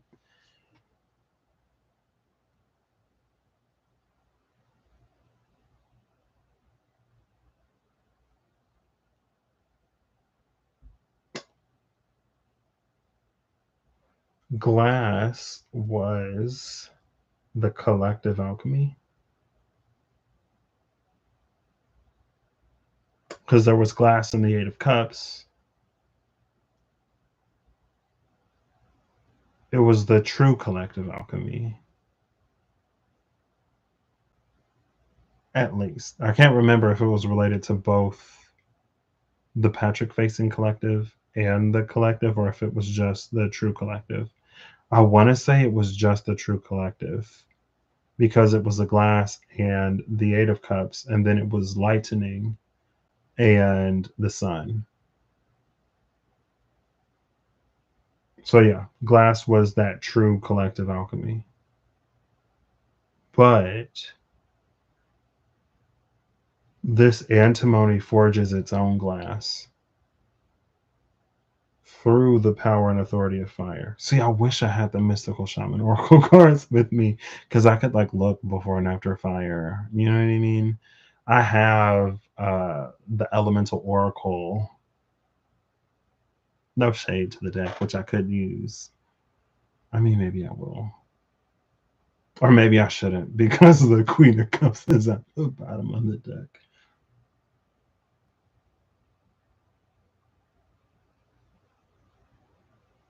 There's something about one's access to the element of fire, engagement with the element of fire, or mastery of the element of fire that allows them to create their own glass. And the glass that the gray wolf of alchemy, the glass that the animal makes, it provides more clarity than anything.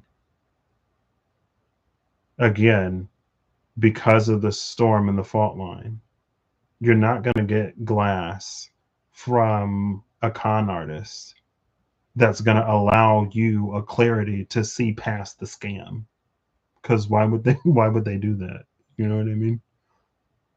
Not to say that anyone's a con artist, but it's just like there is nothing that a system will produce that will inadvertently, accidentally, or otherwise consciously empower or enable anyone to see past the illusion that they project and very intentionally create. Now, you can get glass from a con artist, and they will tell you that it can do all kinds of stuff, but it won't. Like if it would, like that king queen energy would not have had to have been hidden or deposed or dethroned or whatever, if that's the case. You know what I mean? So again, it's one of those like, trust your own intuition, trust your own discernment, and trust what is being revealed to you. What you notice matters, and you matter.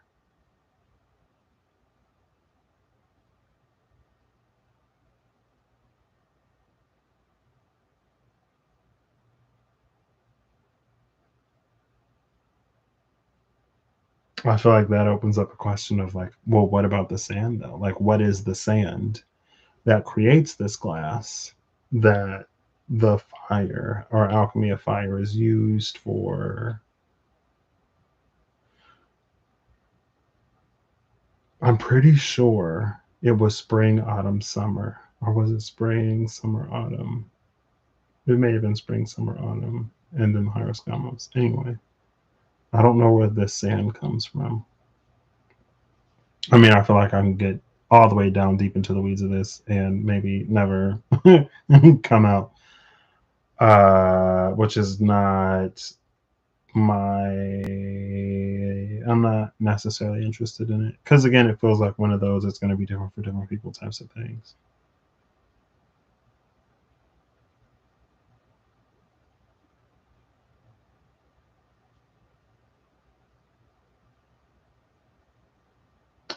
But there are so many cards in that deck that I feel like wouldn't necessarily give me what it is that I want. Hello, I'm doing all right. How are y'all? I hope everyone's doing well. I feel like it'd just be, I don't know, just too almost sterile. Like some things feel sterile, where it feels like it's lost again.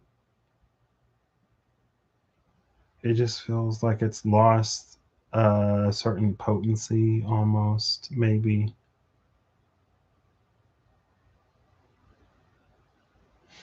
I guess I should decide, right? Am I gonna do it? Sure, I'm gonna do it. Give me a second. I'm gonna pull before and after fire in the elemental oracle, and then I will be done. Oh gosh, no. I gotta move all this other stuff. Let's see.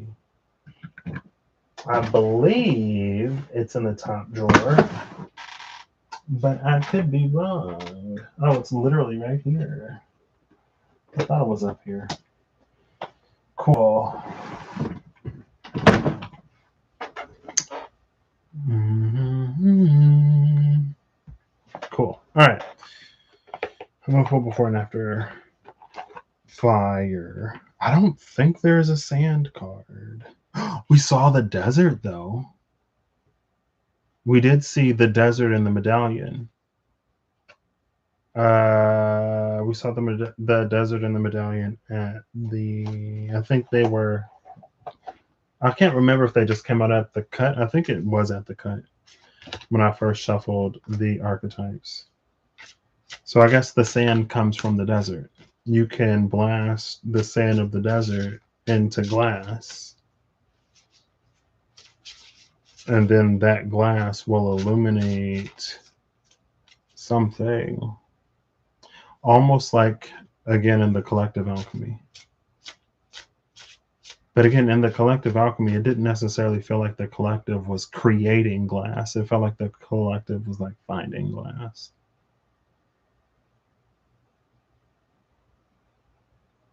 Or maybe even like being given a glass and like learning to listen to one's intuition and discernment. But this almost goes beyond that, because that is something that is given. Again, this is a glass that feels like it's created, because someone has a power and authority over fire to where the fire can burn hot enough to do that, but they may not even necessarily know that they have that power and authority, which could be like their birthright, right? Which could also be a part of this antimony. It is the Seven of Wands, the Dark Horse. Maybe it's a fire that, again, can be like destructive. Not only does the glass that's created give a certain clarity that people may not want to be viewed under, but also like the fire itself, maybe. I don't know if it's specifically within the process of glass being made where it can be disruptive to something in the new environment, or if it's just like random spurts of fire that come out. Because again, this is like a not necessarily mature. This is like before the maturity of the warrior came into play.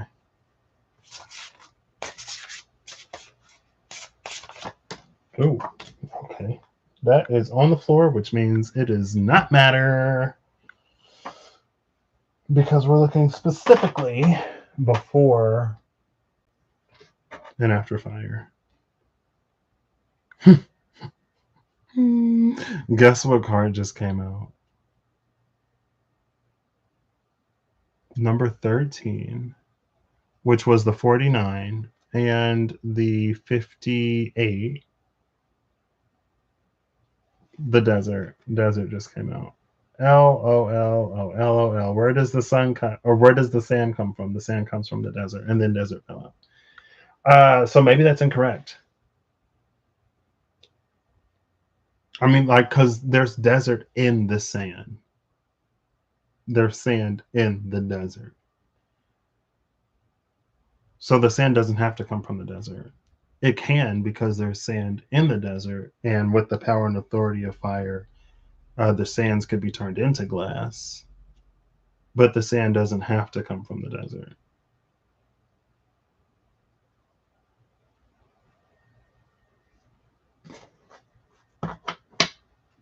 I'm just gonna I'll do 2 more, and then I'll cut it.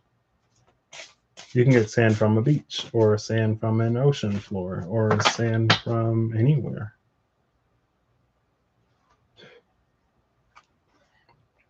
We have change, wind, number 24. We saw number 24 before.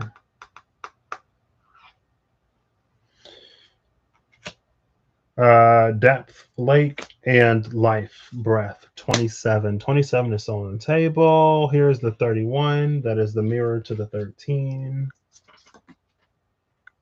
1331, between the desert and the lake. They say that some deserts used to be lakes before they dried up over the course of who knows how many years, to the point where you wouldn't even be able to imagine a lake being there. Inner core, rock, passion, the equator, electricity, oceans, bushfires, which is not the fire I'm looking for. Mountain, outer core, gravity, the biome, marine life, north, pressure, earth, ice, moon, magnetism, east, atoms, west, plants, rain, cave, music, south, volcanoes, dark matter, earth, time, air, storms, fire. Storms with fire. And literally it was the storm, the fault line, the queen, the womb, the king, the shapeshifter, the orphan. Storms is number 23, fire is number 8, 42, and movement. Cleansing and movement.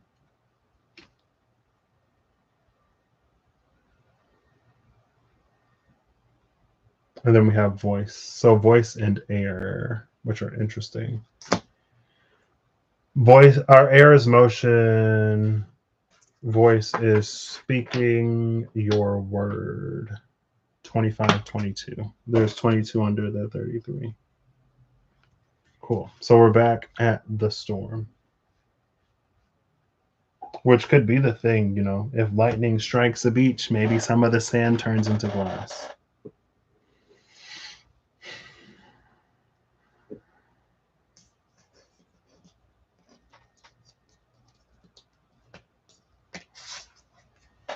Storms and movement. This storms reminds me of the Niner Peel from whatever that show I was talking about last time that I still haven't watched. It's like 2 hours. For some reason, a singular piece of content, especially like a movie that's like longer than 2 hours, it feels like an undertaking. I could binge 10 episodes of a show and be sitting for 5 hours. But a singular, like 2.5 hour commitment on a movie, depending on the situation, can be a lot. And that was like 2 hours without like ads. It was longer than 2 hours anyway.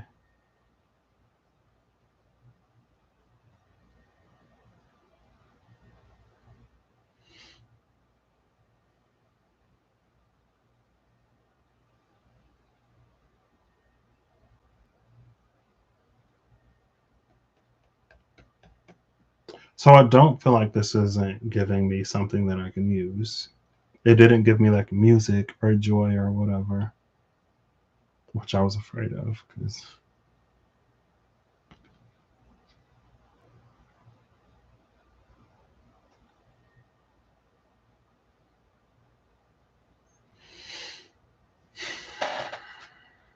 even the fire card in this deck, in and of itself, has a certain air of like magic and mystery.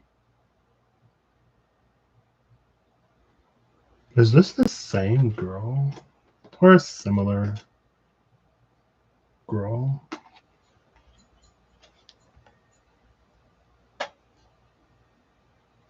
She's giving me Avatar The Last Airbender, where certain firebenders can bend like lightning or create lightning.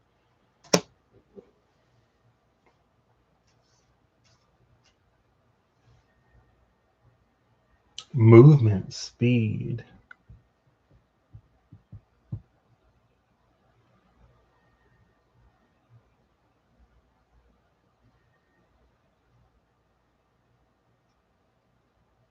I honestly forgot why I even pulled before and after. I was like, why was I looking before and after fire? Was it the power and authority of fire?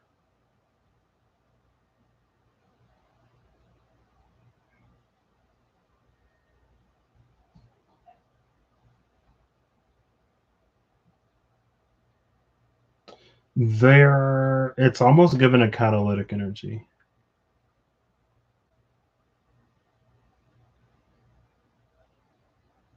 I'm trying to think of the specific tie. But with the cleansing of this storm attached to, we actually, I think it's the Knight of Wands.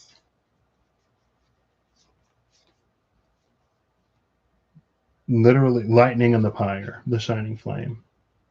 That's like after the high priestess. Lightning in the, so we do see lightning here within this the court of fire in this deck as well. Whatever the cleansing is of this fire, it feels like it just speeds up a cleansing that would have like happened anyway.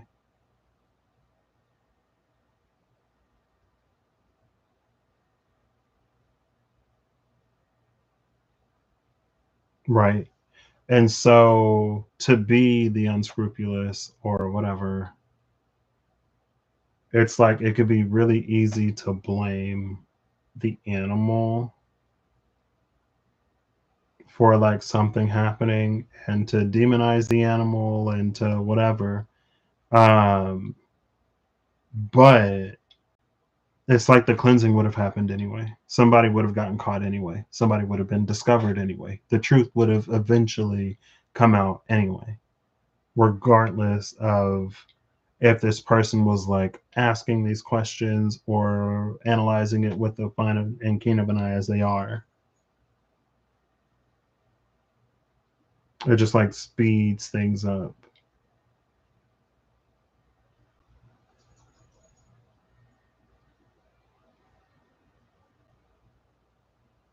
But again, this is more context on the dark horse, the animal side of this, why they may have been sort of cast aside. And again, it's not any necessarily anything that's even like intentional. It can be questioning. Like there was one movie we watched, Maharaj, I believe.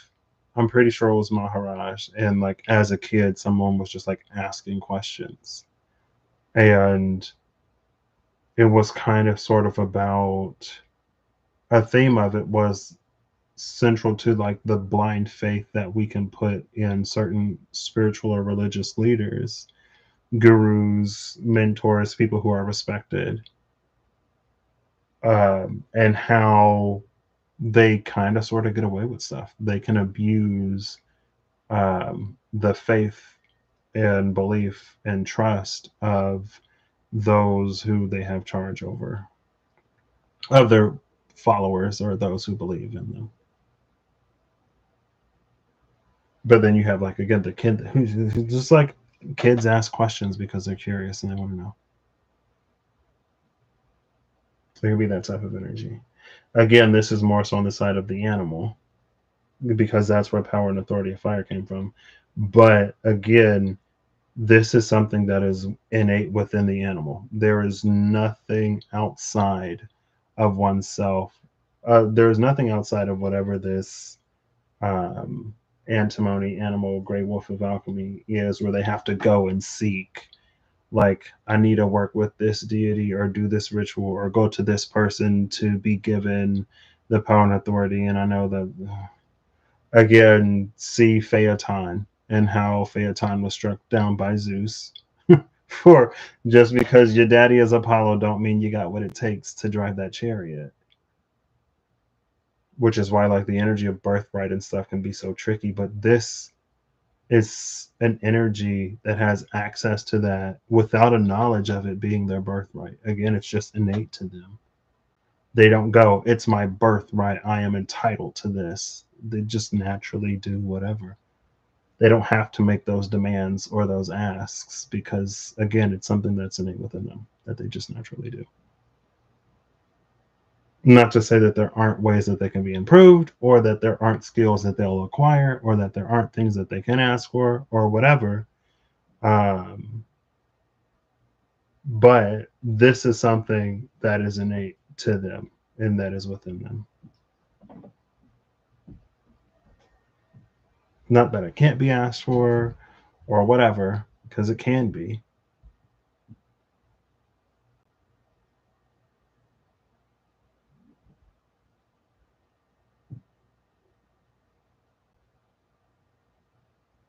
See, even in this, even in the fire card, it's almost like there's something that she sees.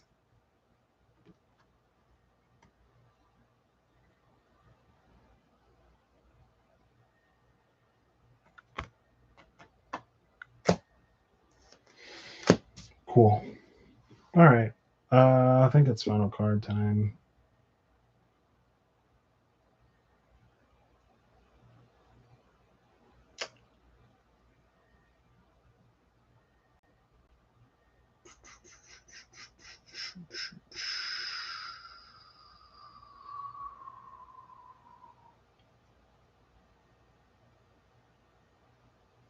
I saw the one as I was going through here. There's the vision and the eternal child.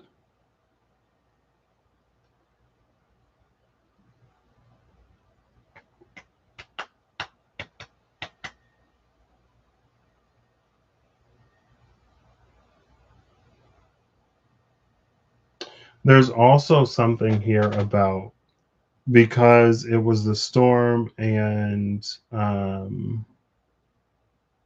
the fault line, right? And the storm and the fault line was a storm that was used to cause some kind of chaos or whatever. This is a cleansing storm. And so it plays again into that energy of, and it came out recently. I don't think it was the last live, but it was like, just because something has been used for a certain purpose doesn't mean that it can't be used for anything else. Or just because we have a certain experience with a certain structure, organization, energy doesn't mean that that's all that it's capable of. And because of our tendency to because of our tendency and the impact of impressions, especially first impressions, or especially first, second, third, and fourth impressions, it can be difficult for us to see something or imagine something as anything other than how we've seen it. And if that's known about us, then it becomes very easy to get us to not engage with things that could be helpful or beneficial. Like, all you have to do is make someone's first impression bad, or give someone a bad first experience, and they may never engage with something again. And in this context, it almost like it's used against us. We don't get to see, again, like, it's not going to give us a glass. The system that does whatever, it's not going to give us a glass to see the clarity of, like, oh, well, like, it could be better, or it could be different, or this is something that's being done to intentionally get us to form a certain, like, opinion of something, right? And so we almost abandon it completely in general.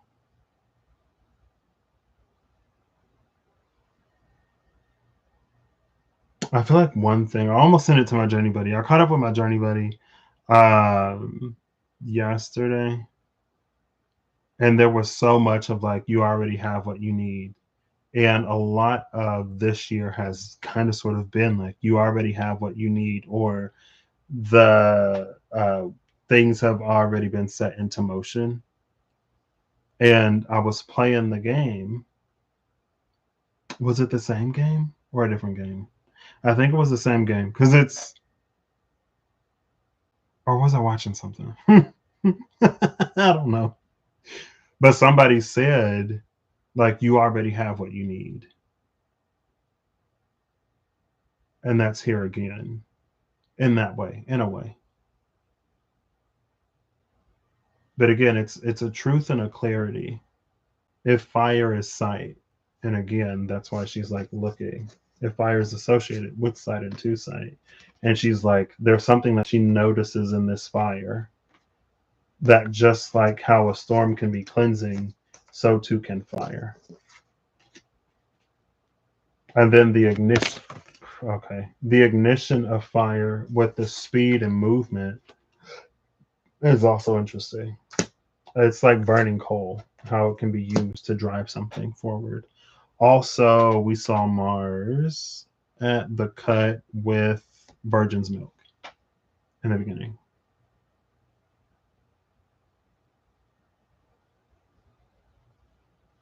Cool.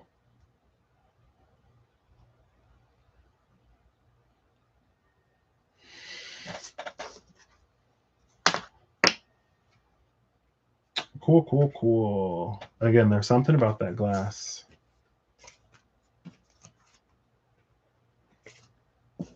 Something about that glass. And then the desert came right back out. So I'm going to put all of these together, and then I'm going to get final cards. It's been so late. That's why I should go live earlier in the day. Lest I be up until 3, 4 at night. Is today the 28th now? There's only a few days left. I had a dream. I don't think I was going live. But I had a dream that my Surface worked. I feel like I talked about this. I had a dream that my Microsoft Surface Book worked.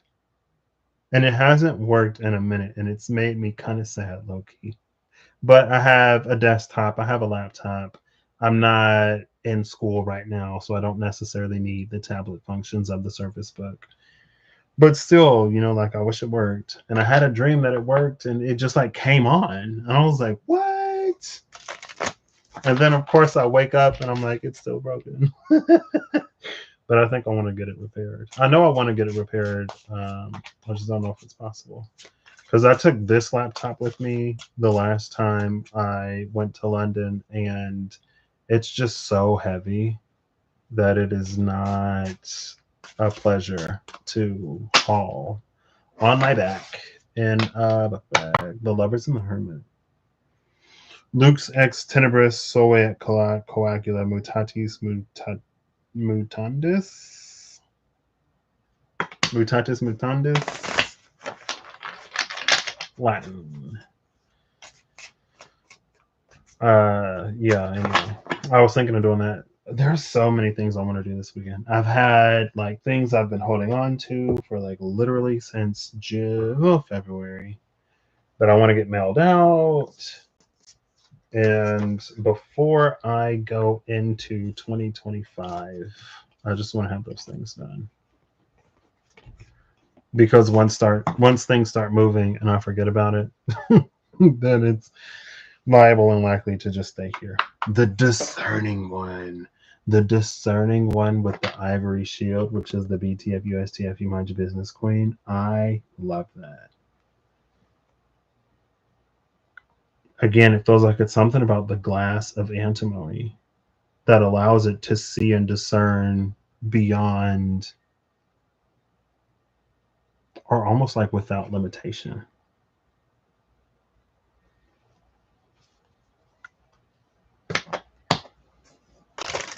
And it's a power and authority, again, with the power and authority of fire.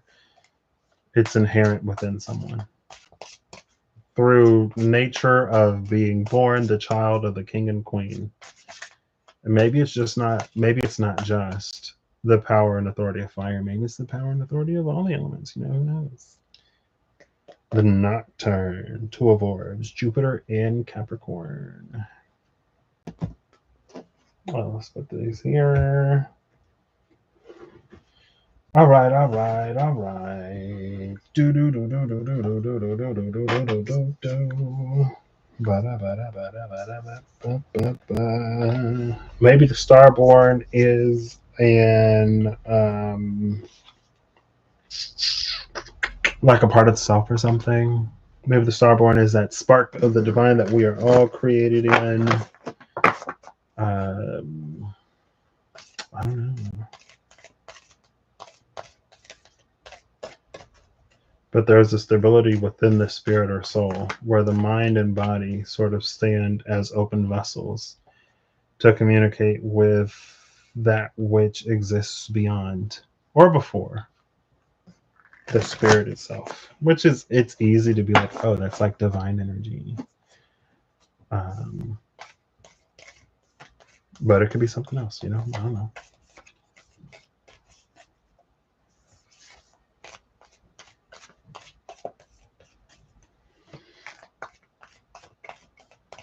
All right, and then we'll put the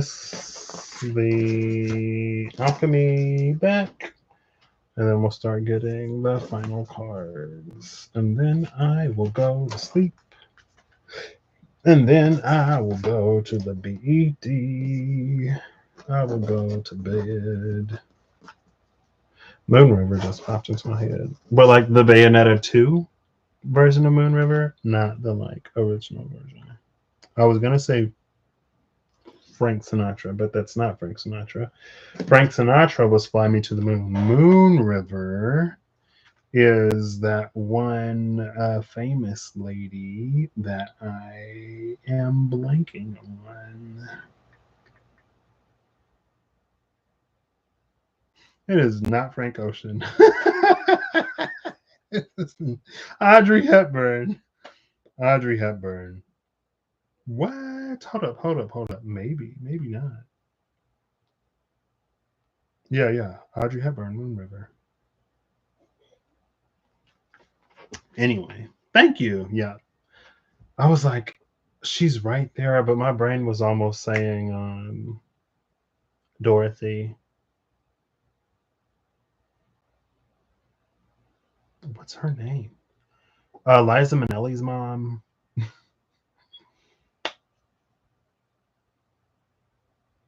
Judy Garland. Goodness.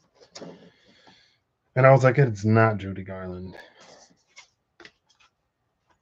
All right. Oh, shards of light. And the uncreated shards of light. Interesting. This shards of light used to come out all the time when I first got this deck. Ooh, the Raven's Head. The Raven's Head said, "You have been chosen." And no, you don't have a choice. If circumstances were different, maybe we wouldn't have to be so forceful.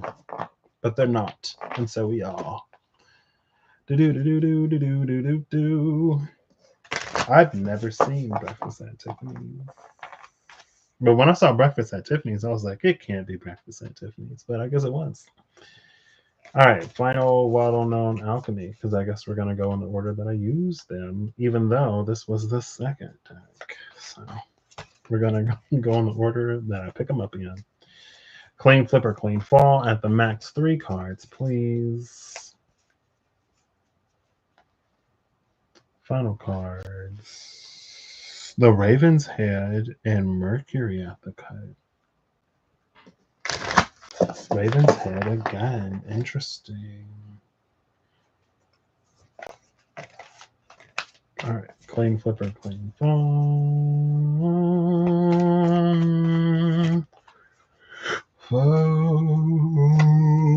Excuse me. Skills. Should have covered my mouth. Oh well. I'm a Yana. Ooh, okay. Face down. It fell. It looked almost like maybe Dissolution. Bottom of the deck is number 46. We saw 46. 4 plus 6 was the 10. I think 46 was the womb. Let's see.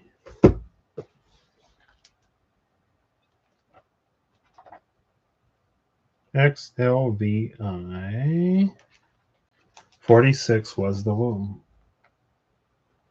But we see it. Oh, it's the Shards of Light. Skinfly. Is at the bottom of the deck. This, it feels like it's the glass that was in Antimony, but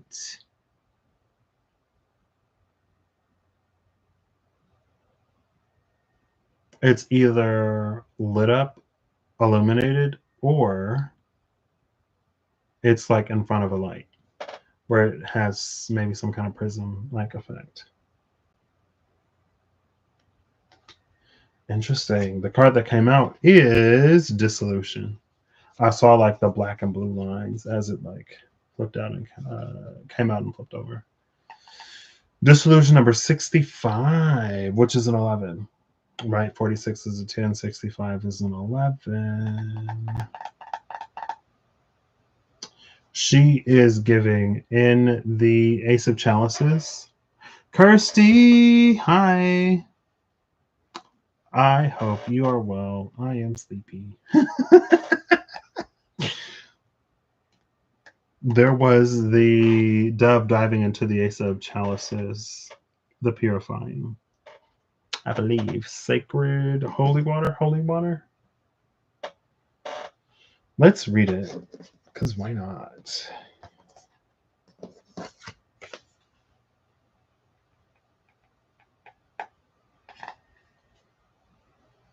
The Dark Horse was there, and I read the Dark and the Light I Ching because of the Flame, the Mentor, and the River.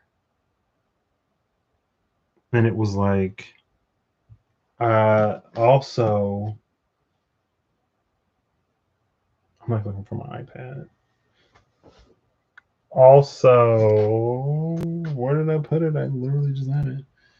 It mentioned something about a time of change or something, but like waiting for that change. I don't know where I put it. And with the storm being cleansing, she's almost giving Zeus how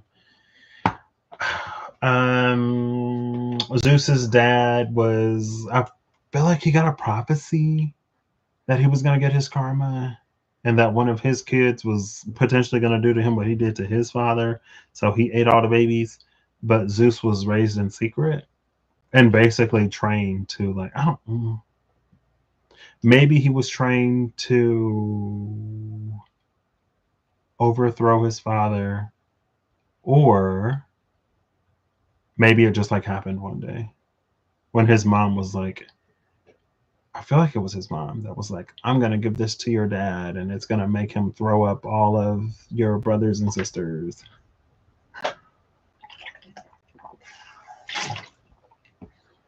Being trained, being prepared for things to flip or switch, or for some kind of change and transition to come. And again, it's interesting because they both are happening during a storm, or a storm energy came out both ways. The storm with the vault line that caused things to fall apart in the beginning, but then also the storm, which is the cleansing, which is a part of the power and authority of fire. Apparently, lightning and the fire, not at once.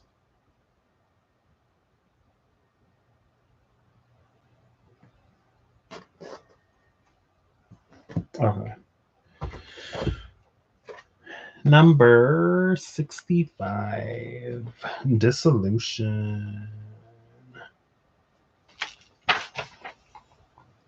This is surrender, dissolving, and formlessness. Solutio is the great alchemical operation of water. It represents the form becoming formless, that which is solid dissolving into liquid. In many alchemical texts, it is the first operation and summarizes the heart of alchemy, as in the axiom "solve et coagula," which is on the Lover's card. And I read it for some reason. Maybe this is wrong. It was Luke's ex tenebris on the Hermit, and then Solve et coagula mutatis mutandis on the Lovers. Cool. Dissolve to unite. For our purposes, it is important to know solutio involves a dissolving of definitions, identities, and labels. The strongholds of the ego drown in the emotional realm of water. We dive back to the beginning, the prima materia. This operation is humbling and disorienting, and oftentimes feels as though the self we know has disappeared. What are who or what, I guess, are we now? How will others describe us? When these questions are afoot, the alchemical magic of solutio is underway. By surrendering to the waves, we unite with the primordial essence and return to our deepest self. And then we see the light almost dispersing and dissolving in the shards of light, scintillate. Right? It's like turning into powder. Returning to the deepest self. Also, that's the spiritual self-deprivation tank type energy, where it was like dissolving light, dark, shadow, ego. It dissolves everything. and then we sort of like reassemble ourselves within that sort of space. But if we have a keen enough or discerning enough eye, we can leave behind, allow to remain dissolved, everything that is not us, for us, of us, whatever, right? Things that we've kind of sort of picked up through life or that have been projected onto us that we sort of carry forward, narratives that we hold on to. And it was part of the Archangel of Healing's task, work, assistance in a certain phase. Cool. Becoming one's deeper self, connecting to those primordial forces.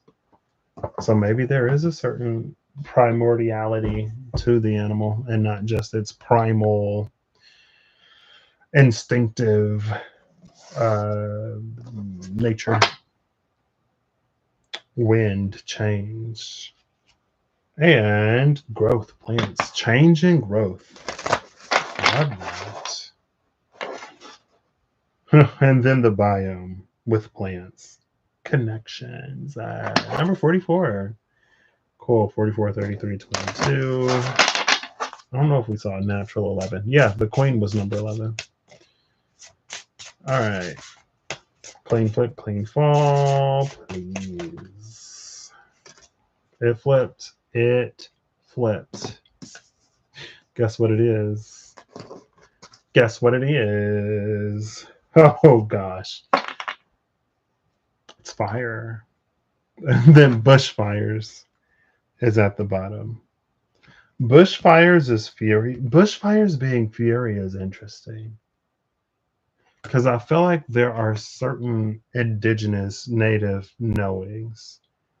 I feel like it was during one of the fires in Australia, like years ago, and how the indigenous people, the natives, know that like you got to do something with the undergrowth, or because fires are, there are like man-made caused fires and then there are natural fires. And if you don't like back burn, or if you don't like burn or trim or whatever the undergrowth, when a natural fire happens, it's going to be on a whole other scale because there's so much fuel. There's an abundance of fuel.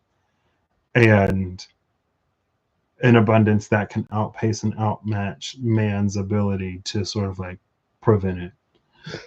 Excuse me. So again, it's interesting that here it's like sold as fury, and you see the kangaroos and stuff. I don't want to say it being like negligence, because it's not necessarily negligence. Maybe it's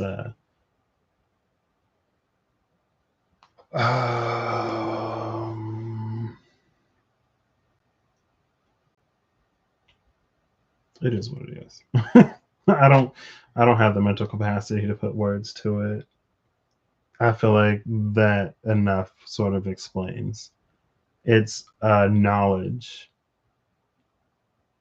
that was, it can represent a knowledge that was gained through personal experience over the course of generations that is disregarded or not valued because of whatever. So I guess, does it become fury? Sure.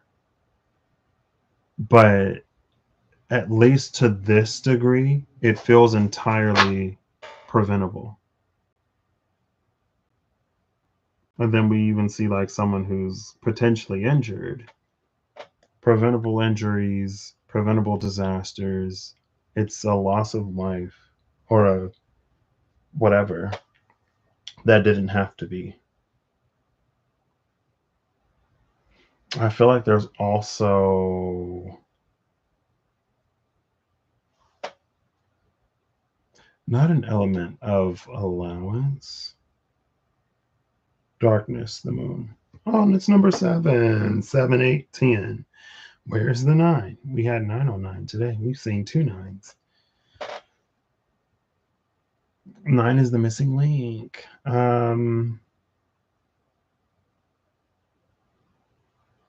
But yeah. And then you get like these fires that it turns out that it was like somebody did something and now half of a state is on fire. It's like, oh my gosh. Anyway, not to minimize the tragedy of such events, but again, it's almost like things don't necessarily have to be as bad if only we listened and respected and honored, you know? I don't even want to read the book, honestly, but I guess I will. Number 10, bushfire. Fury. Extreme emotions, once engaged, are hard to put back in the container. Anger is a healthy emotion, yet fury is less necessary. Warlike emotions should be tempered unless survival requires it. Emotional intelligence is required at this time.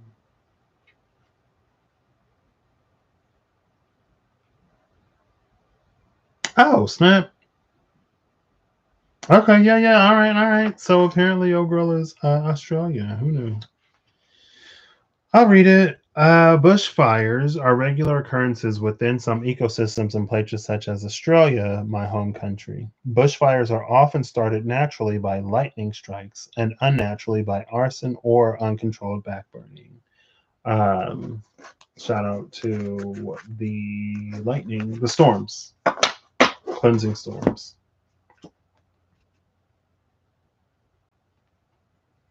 The First Nations people in Australia used fire to successfully control and manage the fertility and appearance of the environment for much of the 60,000 years prior to European settlement.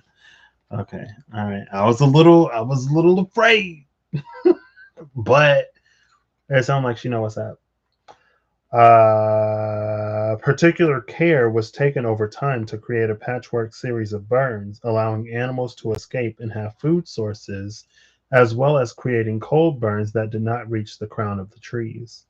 While fires have always been a part of some ecosystems, in fact, integral to them because of things such as fire triggered germination, we are now entering a time when fires burn so hot and furiously due to climate change factors that the destruction is catastrophic. Sadly, uncontrolled bushfires are becoming the norm in this time of climate change in many countries. These fires are furious, destroying everything: habitat, native life, human life, and property. Some areas have been so intensively burnt, there is a chance they will not recover and easily regenerate. The last decade has seen huge forests and bushfires burn with a never before seen intensity that have destroyed huge areas of biome.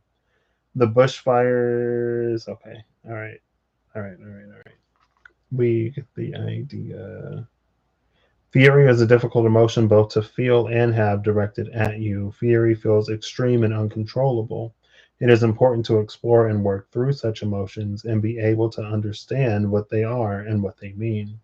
Unpicking why we feel such intensity helps us to balance the fury. All right. All right. We did see the Great Alchemical Work of Water, which is like the only one that we've seen. What does that have to do with this? Maybe because it talks about the emotions. Warlike emotions should be tempered unless survival requires it. Emotional intelligence is required at this time. Maybe you think.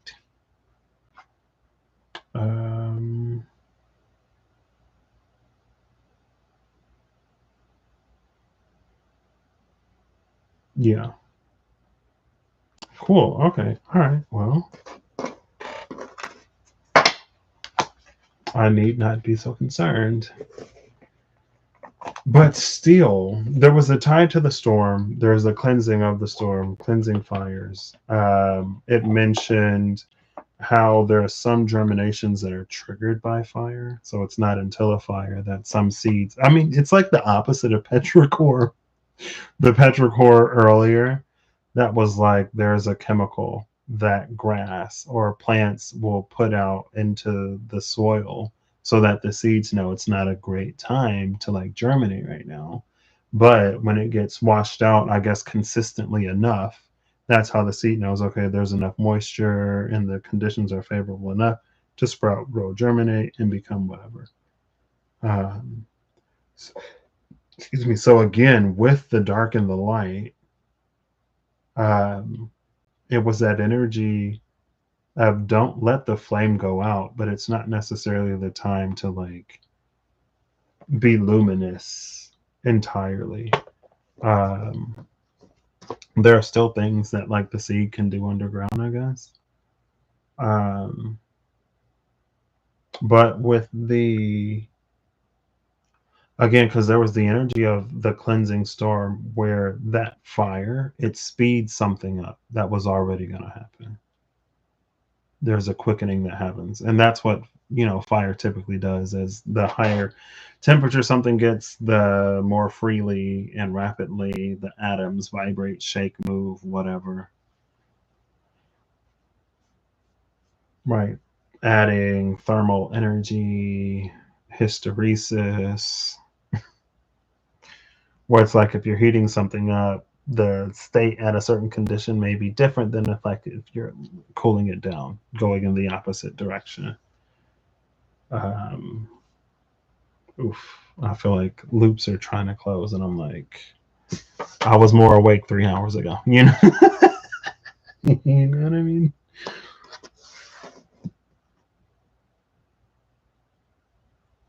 I don't know. I just like, I guess I struggle with the association to fury because if the bushfires is labeled as fury, it's like I didn't necessarily expect the exposition that we got in the entry for the card. But if that's like known, or if that association is there,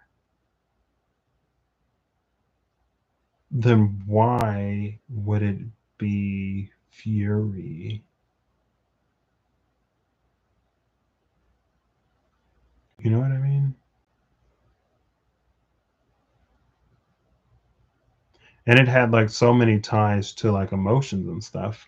But even in the entry, it was like, it's uncontrolled backburning or uncontrolled fires that like become a huge problem, that become a huge thing. Maybe it's more so in the like, once you start, it's hard to stop. But I don't know. Like that could have been what would I call bushfires? I mean, I don't know. Not fury. Again, especially like knowing that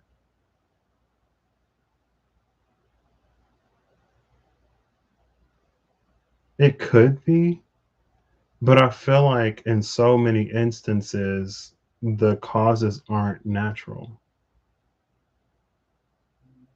for it to be like the fury of Mother Nature. Anyway, maybe it's fine. I'm sure I'm overthinking it.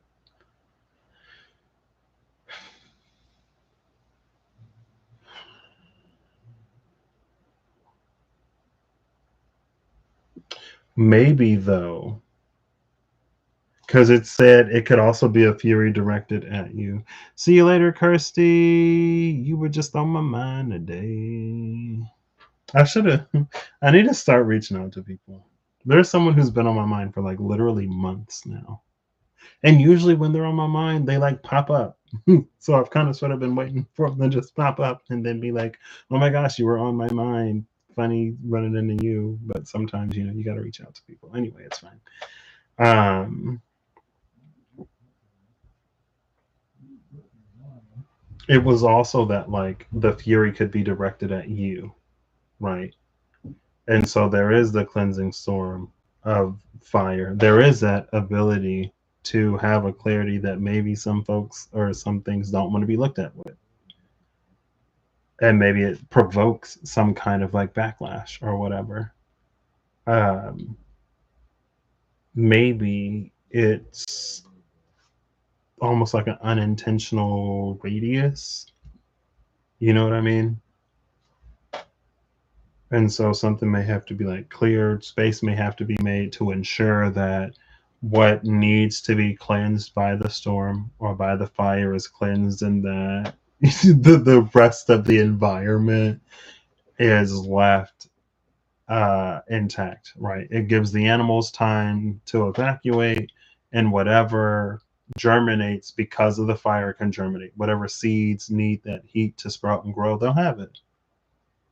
It minimizes the destructive impact of that.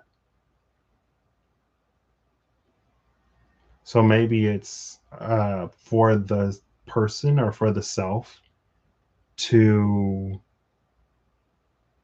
harness and to channel in like creative ways, but also to, I don't know, not necessarily like be prepared for backlash or whatever, but I'm a Pisces, you know. Sometimes I love the fantasy too.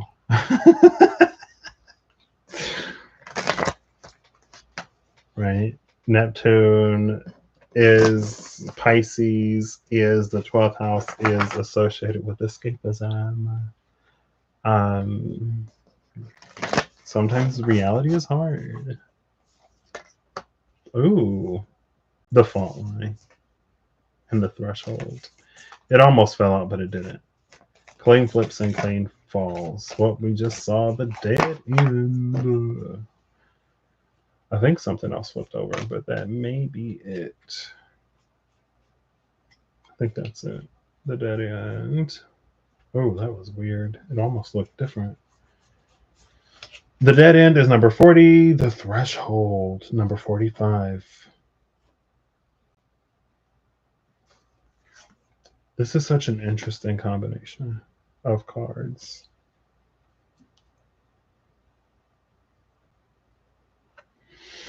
The dead end and the threshold. Now, over here, the dead end usually isn't a dead end. The last time it was.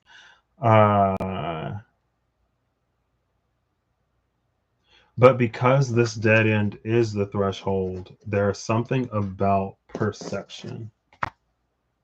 And then the sword is under the threshold, and you see the lightning bolt and the sword. Cool.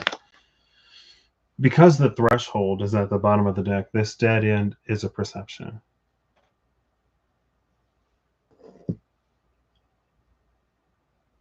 And this runs almost counter to what I was just saying about the warning of bushfires.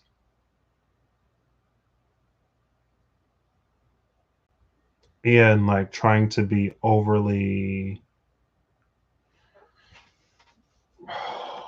it's almost like there's a fine line between wanting to engage fire in a creative, generative way and not in a destructive way.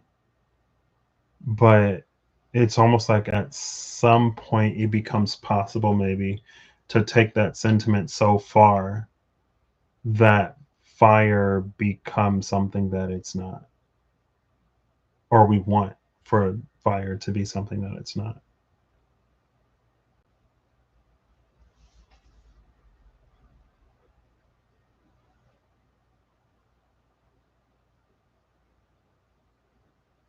And it feels like that desire can create a dead end within the energy of fire, because it creates this artificial, I keep revealing the sword, like the actual card is not coming up.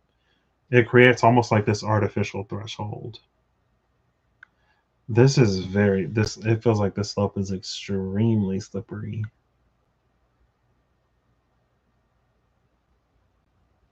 And maybe that's why the bushfire is fury, because of how easily it can get out of control.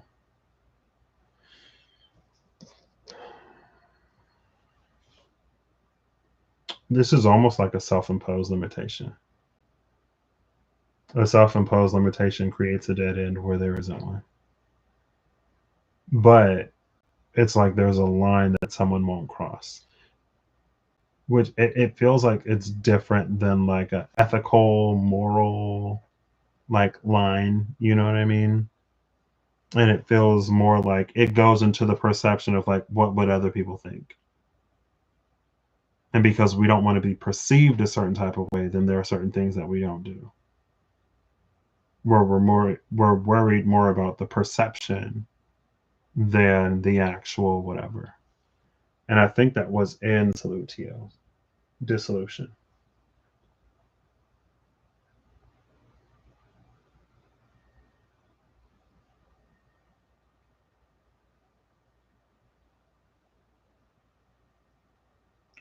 So interesting. It's almost like there's something that lies beyond the threshold, but since the dead end isn't the actual threshold, there's something that doesn't change when we cross it. Which almost makes me think of the Hermit, speaking of Lux Ex Tenebris. It almost makes me think of the Hermit in the Mystic Mondays tarot, where there's like the two interfaces of the internal and the external. Right. It's like with the Hermit, it's basically like, you know, you go indoors and then you look out the window. That's the first engagement or the first interface between the internal and the external. And we try to do these as above, so below, as within, so without things. But we don't go deep enough to the place where the internal impacts the external. Because if you're at the window, you may have a pane of glass or whatever house walls are made out of to separate you from the environment, but you're still impacted by the external there.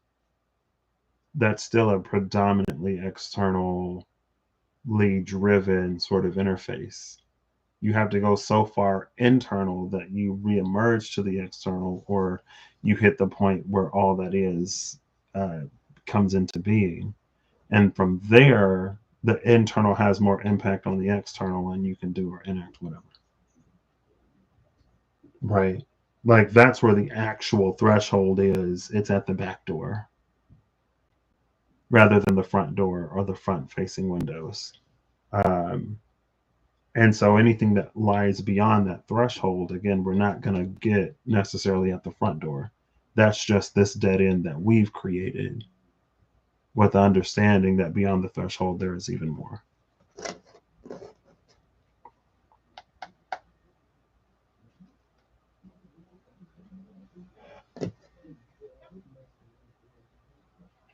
Cool.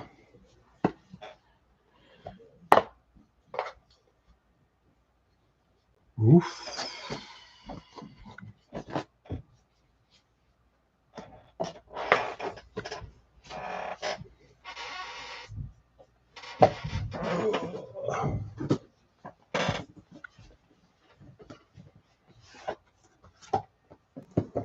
And then maybe that's where a certain fury kind of rises to, right? It's like if I'm doing all this and I'm doing all that and my internal is whatever, then the external should be whatever. It's like, well, maybe you haven't gone deep enough for that to be the case. You know?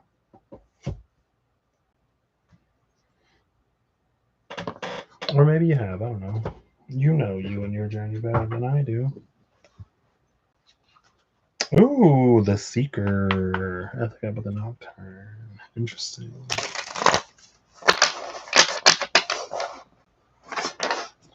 The Discerning One and the Seeker.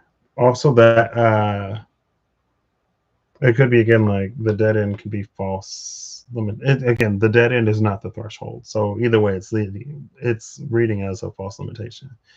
It can be self-imposed. It can be because of anything. Mostly self-imposed. It could be inherited, not inherited, like a societal thing. It's just time to take something further, go further. Maybe for the wolf, those unnatural boundaries don't exist.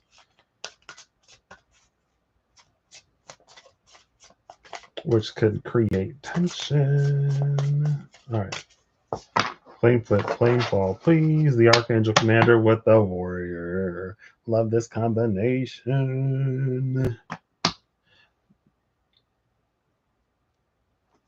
If you know, you know. I'll just say that. If you know what the Archangel Commander means over here, the Warrior has taken up her sword and is proficient with her own sword, right? Which includes like learning her gifts and how to use them and all that stuff. All right, clean flipper, clean fall, please. The Angel, a divine higher genius, with the Keeper at the bottom of the deck. Spirit and partition of spirit. There are 3 fools in the Spirit Keeper's Herald: the Initiate, the Keeper, the Initiate, the Seeker, and the Keeper. The Keeper is basically the fool that's gone from the magician to the world, that has learned everything that they needed to at every single step of the way. And so now they reemerge into the world as someone who is very powerful, knowing who they are, very connected, very everything. And we have the Angel here, a divine higher genius. Interesting. Just interesting. I feel like, you know, they speak for themselves. What else is there to say? Mercury and Sagittarius. Well, Mercury is like airy. What's an airy planet? Like Uranus, Mercury.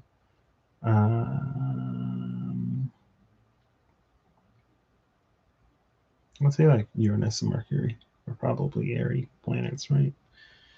Because it's air in Sagittarius. Sagittarius. We're at Capricorn season now. Excuse me, I don't know if Mercury is still in Sagittarius though, because it retrograded Sagittarius. So I don't know if it's still like lagging behind us not a little bit. Anyway, it doesn't matter. A divine higher genius and this Keeper.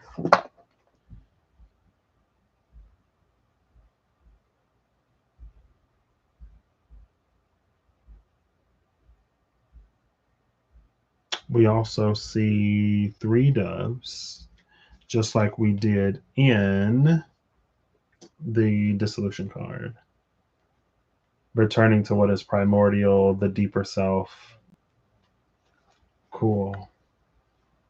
Cool. Love it. Love it. Love it. Love it. Amazing. Almost put the deck in upside down. This is also mutable energy. You see the 4 mutable signs there. The nodes are about to shift. Pisces, Virgo, I guess.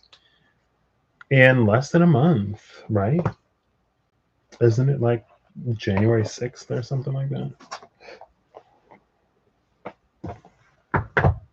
Or maybe like the 26th. Or is the 26th? One of those days is North Node in Pisces. The other one is Mars retrograding across the cusp back into Cancer, I believe. The tension with the Herald of the Waters. We saw the Nocturne at the bottom of the deck. I actually looked for the tension recently. Sharpshooter with the tension. Oof. Okay. Plain flip or plain fall, please.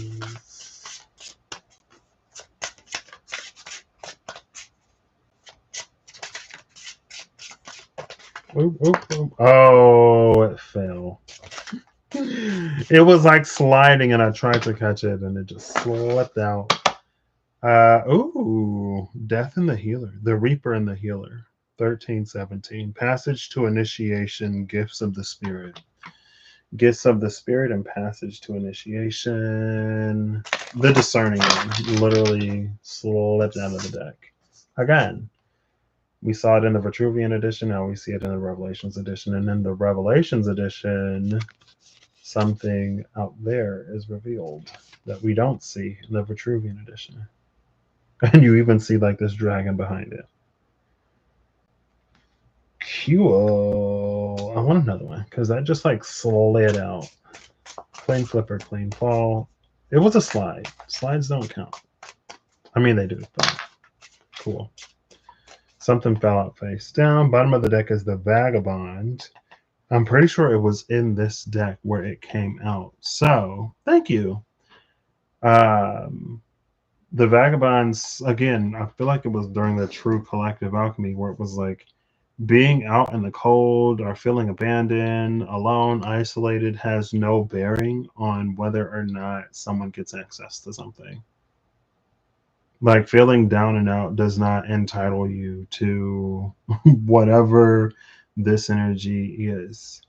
And maybe that's because, in a way, from that emotional viewpoint and vantage point, it becomes a lot easier to take things further than they need to be taken, to fall to an extreme, or to be susceptible to one of the seven deadly sins or whatever, right?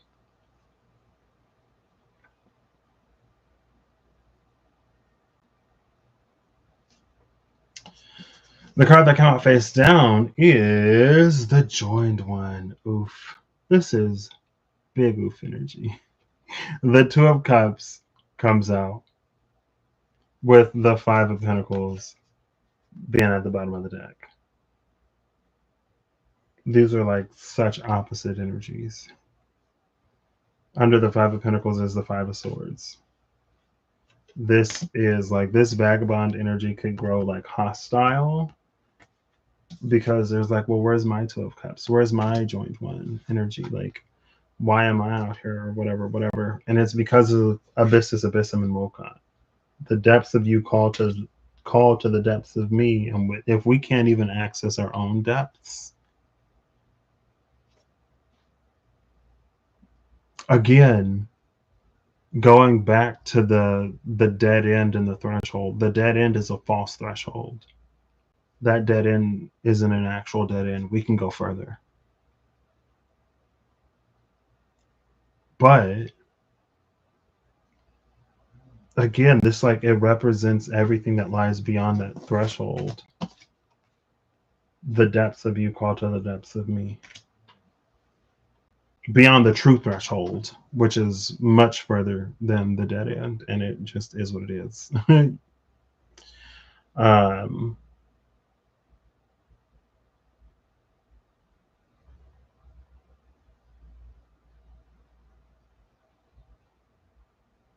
And I think the Discerning One discerns that. Now this is almost being related. The Discerning One is almost being related back to the Glass of Antimony. Back to Unus Mundus. What you notice matters and you matter. It feels like when the dead end is a threshold, it creates a certain, I don't want to say a shallowness, but there's a lack of depth there that keeps something like at the surface. Again, that's when we get a whole bunch of glasses, or we get access to glass that don't see that the dead end isn't truly a dead end. But because we are so creative, we can invent and be sold things that claim, I guess, to get us beyond that false dead end. It's like we're sold claims of things beyond the threshold when we haven't even crossed the dead end. And because of because of this vagabond energy, it makes us really susceptible to whatever those false claims or whatever are. And it's like, it's unfortunate, but it is what it is, you know? But for the Discerning One that sees beyond the dead end, that ventures off the cliff of that threshold to the depths of the self, and that was, again, Salutio. The deeper self, the dissolution of the ego, it really goes there. And because it goes there, again, that's like when you go so far internal that you reemerge at the external, or you bump up against the one, the creator, whatever. where the internal has more influence over the external rather than being at the front door or at the front glass wishing that the external outside it weren't like raining or snowing or whatever, but wishing that it wasn't raining or snowing doesn't stop the weather, you know. And if our mood can still be so affected,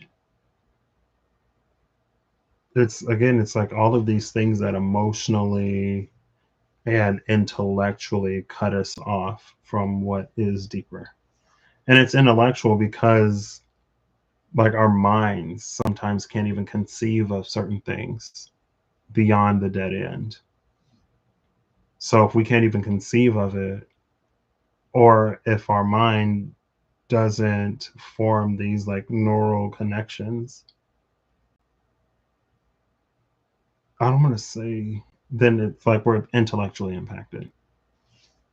Again, it's like our brains just like won't connect the dots.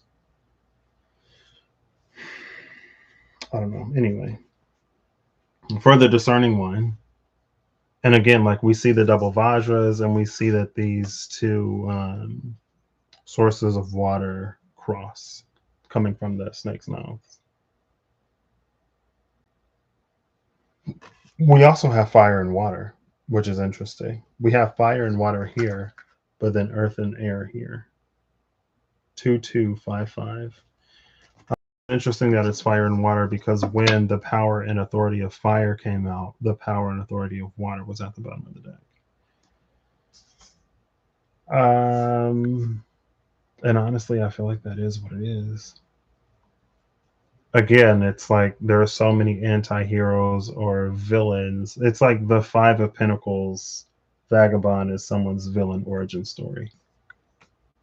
And so when they get access to something, it's almost like it never, I don't want to say it never crosses their mind, but when they get access to the thing, it becomes this immediate jump to like some kind of revenge or vengeance or flexing on somebody or whatever, rather than like, oh, now that I'm in a different situation, let me like live my life and be happy and enjoy where I am and where I'm going. No, it's like, now I'm gonna get my revenge on everyone, whoever, whatever. And it's like,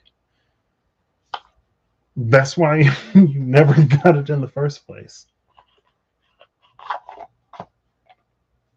Right? Again, it's like the mind doesn't even think of other things sometimes. It's just immediately like, oh, let me flex on this person, or let me whatever.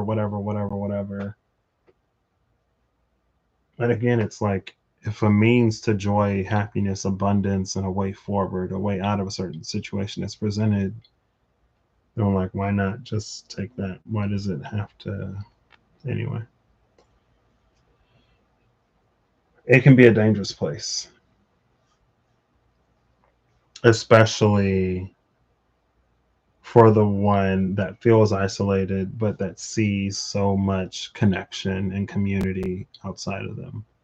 Like it's almost like the sadness, grief, despair then breeds a certain jealousy and envy that can, it's just, it's tricky.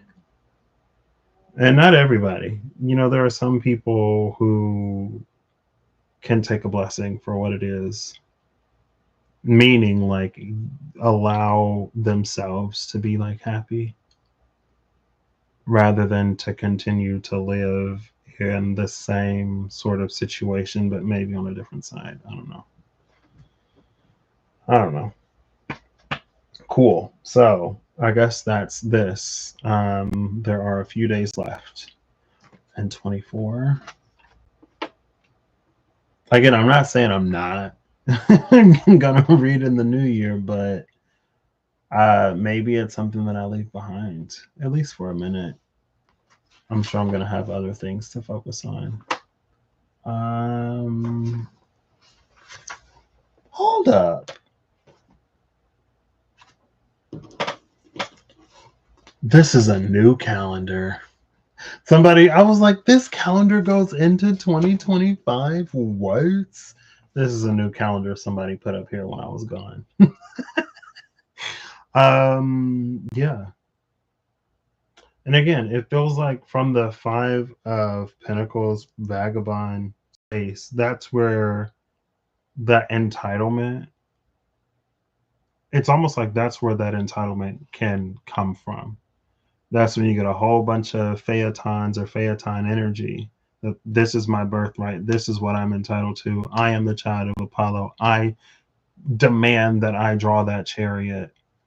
And at first, Apollo was like, no. But eventually, Apollo was worn down. And Phaeton effed around. Phaeton found out. And Zeus had to do what Zeus had to do for the sake of life on planet Earth. You know?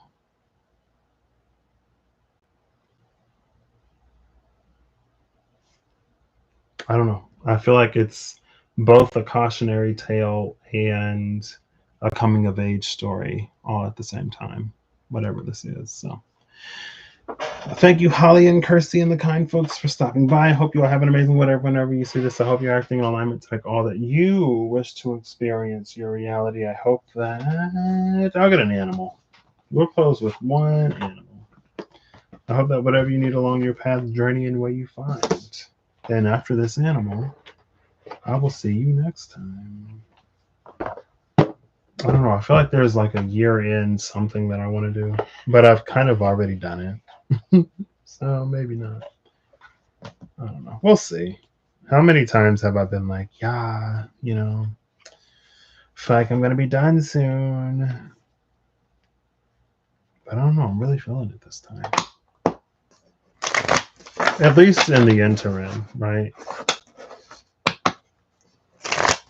Maybe it's because I'm a Pisces sun and Mercury, and the age of Pisces is over. So let some Aquarius do it. All I got in Aquarius is Saturn. So,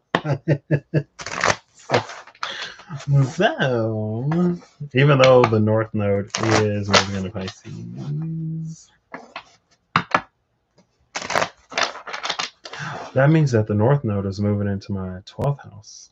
And it's going to be in my 12th house for a minute because my ascendant is in Taurus. So, oh, wait. No, because it moves retrograde. So that means that the North Node is going to be leaving my 12th house. The North Node has been in my 12th house since North Node in Taurus. So all of North Node Aries, it was in my 12th house. It's going to be moving into my 11th house, which is interesting. I think my 12th house cusp is at like 8 degrees. No, I think it's at like 13 degrees because my Pisces sun is in my 11th house at 10 degrees.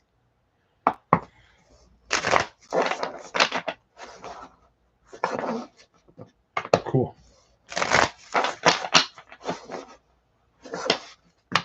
I keep seeing the bumblebee. The bumblebee and the lamb. Now, I don't think that bumblebee is necessarily the same bee as the Spiritus Rector benevolent guide that wasn't actually benevolent, but it was the guide that played to our sensibilities. And because we are so sensitive and vulnerable and kind of sort of need to be coddled, we become susceptible to things, the whole what lies beyond the threshold that we claim when we ain't even past the dead end. What we want to hear, it's soft because we are raw, and it sells us an empowerment that doesn't actually prepare us, equip us, or embolden us to actually do the things that it markets. So anyway. Ooh, I saw the dragonfly, I saw the jaguar, the gazelle, and the jaguar. I love that combination. That's the epitome of F around and find out. Imagine a lion in the savannah going after a gazelle because it looks all docile and juicy. And then the lion gets real close, and then they find out that the gazelle is a jaguar. And they're like, oof. Anyway, it's fine. No problem. Like stuff like this is more exciting to me. It's not that I was bored before. Is that I feel like we're in a time. It's kind of like F around and find out season, honestly. Where it's an opportunity maybe for us to put a lot of our learnings and lessons into play and to get at the deeper things and to have certain things honored, vibrationally matched, and like revealed in a way. And because it's all so individual and personal in how we navigate and choose and decide, that I don't know, I don't feel like my input is necessarily necessary. Beyond that, I feel like it's just like it's not sink or swim season, but anything that I have to say, I've already said.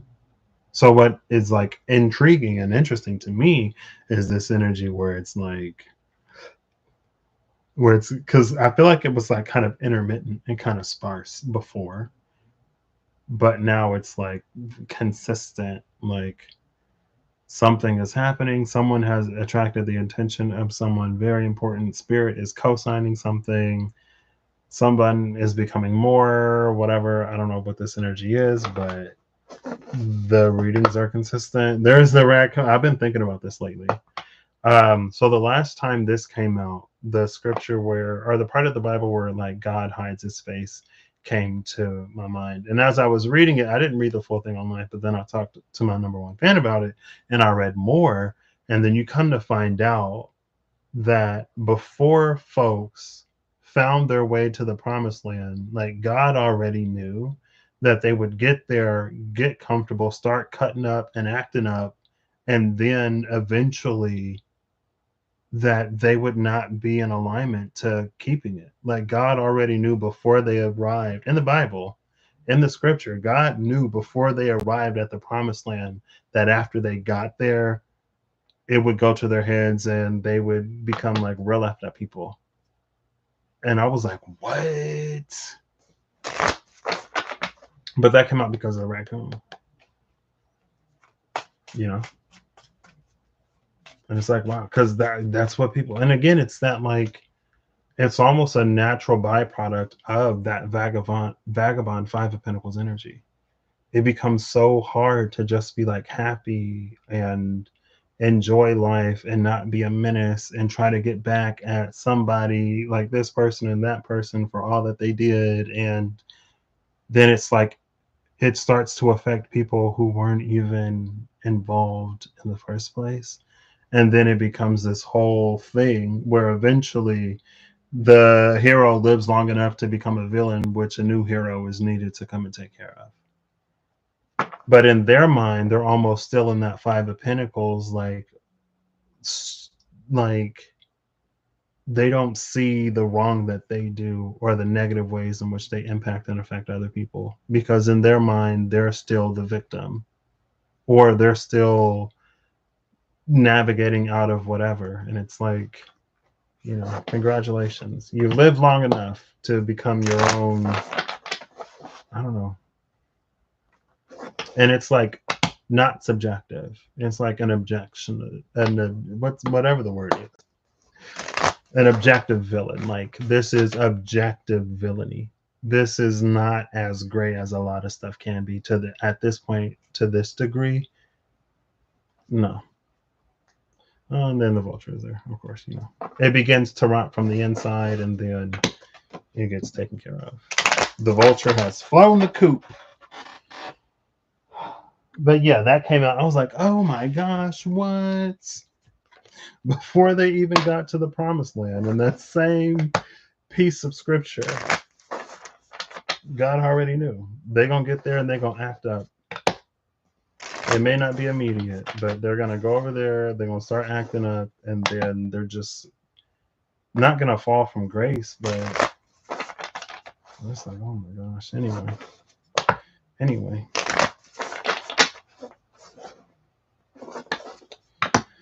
All right. And again, it's in the same Bible. It's the same scripture as everything else.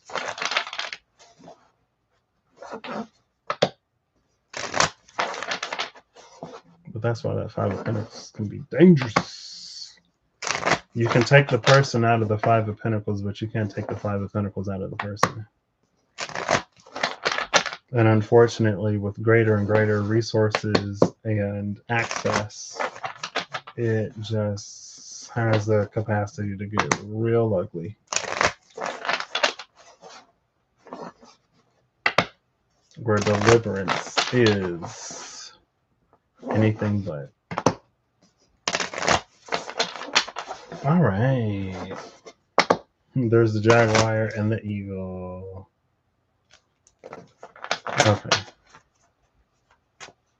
I'll blame the raccoon. I blame the raccoon, the bear and the horse,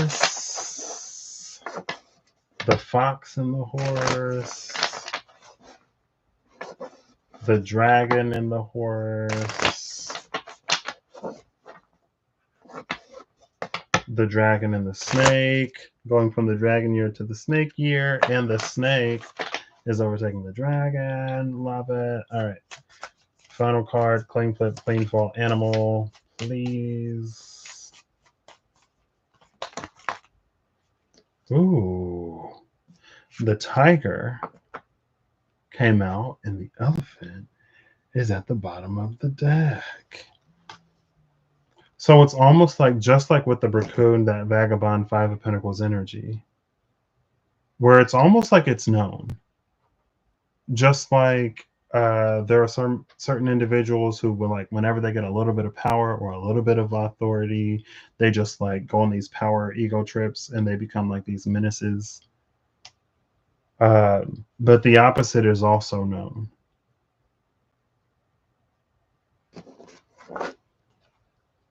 Also, it's interesting that we have so much fire in the power and authority of fire, and we have the two lords of fire, or noble fire energies, on that came out. The elephant is the last. The elephant, I'm going to read it backwards. The lion, the zebra, the cobra, the tiger. Lunar force, ease and darkness, feminine energy is the tiger. The tiger hunts at night, at one with the silence, fearing nothing. This card reminds us to take in the wild darkness, to allow the lunar forces to soothe and heal our spirits, sensuality, receptivity, and devotion. To heal our spirits. Sometimes the periods look like commas if I'm not paying attention.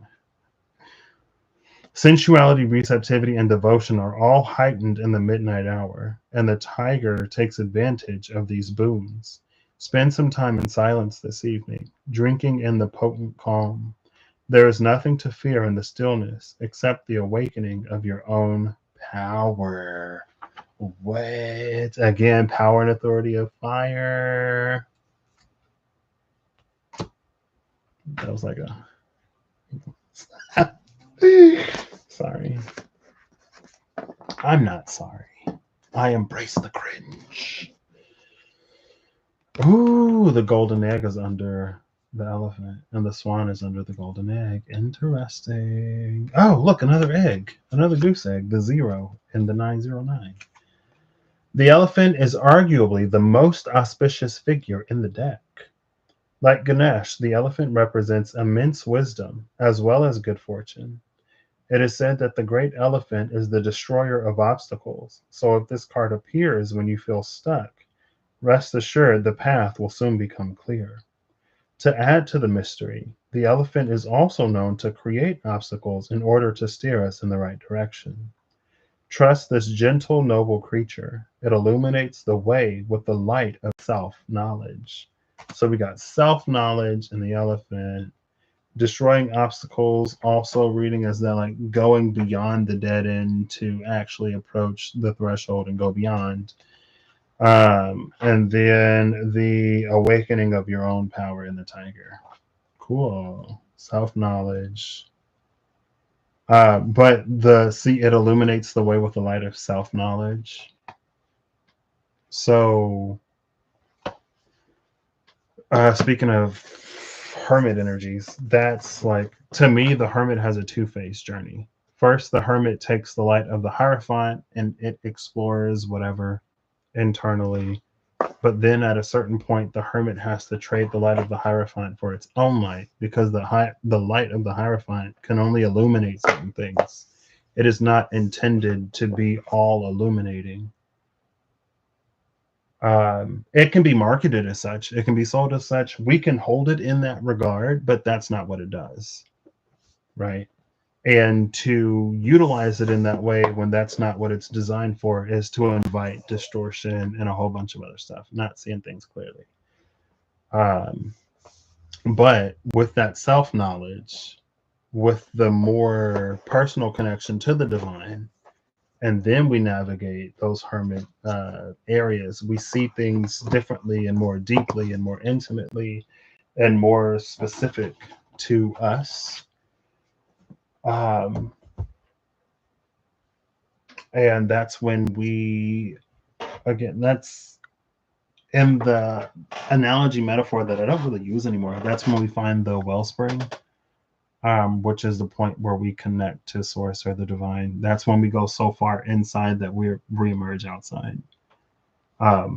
We, again, at least in my opinion, however egoic and not humble it may be, the Hierophant, we can't take the light of the Hierophant and reach that same place. Like, the light of the Hierophant is basically, you go in the house and you're at the front door, you're at the window, or you're on the phone and like, well, someone said this and someone said that, and I'm looking, no, whatever.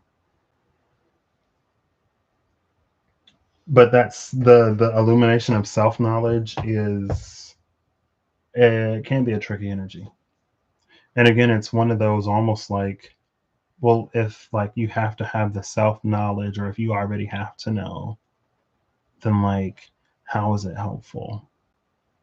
Just like with the gold and the antimony, right? If there's anything in the laboratory that you want to preserve, at least plate it in gold, because if not, the antimony is going to eat through it. But it's like, if the alchemist already had gold, then they wouldn't still be in the laboratory working to create it, because they'd already have it. You know what I mean?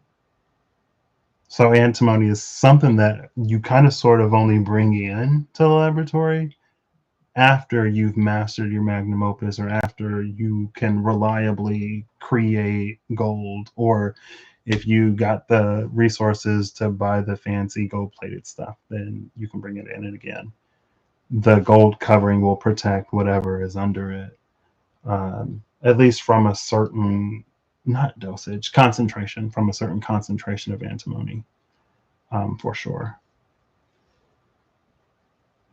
So anyway, maybe antimony almost at that point represents what is beyond the threshold then,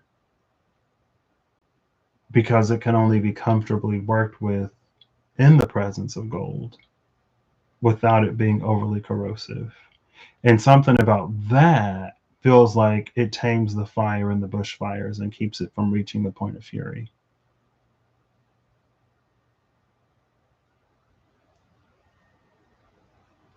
I don't know. Anyway, I hope you all have an amazing whenever you see this. I hope you're acting in alignment again to make all that you wish to experience your reality. I hope that whatever you need along your path, journey, when you find, and I trust that you will. I trust that my lack of a presence on. Let me stop. Let me stop. Let me stop. I'm sure it won't be forever, but again, I don't know how to word it in a way besides I feel like it's effort on and find out season. Well, it's not. It's also like go time. You know what? I kind of want to pull. I'll just pull this deck as like, oops, as a little self-read portion. I don't know if I said what my 2025 word is, but it like, I was vacuuming one day and it just like randomly came into my mind, and it was like enact, and I was like, whoa, enact what? And then it was like, more things happen. 2024 is ending. I'm looking at going into 2025. It's this whole to pursue what I desire to continue along the path of my heart's desires, it's going to require me to do stuff. That, oh, look, the star of the healer, cool. It's going to require me to do stuff that it's not that I don't necessarily want to do. It's just like I can feel that it's going to require more of me. And because I want what I want, I'm kind of excited about it. But also the memory keeper, Sun and Scorpio. But also, yeah. So, oh, thank you, Holly. Oh, and the Shining Flame. See, it's Embers of the Salamander here. But in the other deck, it's Lightning in the Pyre. So, what is this like enact of 2025? In like 3 cards, I guess. The 3 facets of an action. Well, inaction and enact. E-N-A-C-T, not I-N-A-C-T. I-O-N. Clean flipper, clean fall, please. The 3 faces of an act. Which again, it's such an interesting vibe, especially with how the Year of Embrace has ended. The Shining Waters. It's interesting that the Knight of Cups is here because when I used I think it was the Places and the 8-bit tarot, when I was at my buddy's place, the Knight of Cups came out. There's 11. Justice, the Chancellor. The Knight of Cups came out as a future energy. And I was like, okay. All right. And 3 cards, no less. Not too many more, hopefully. Clean flipper, clean fall. I'll give it 4. 3, 2, 1. Okay. Interesting. The first card is the Journeyman, 8 of Orbs, Sun and Virgo.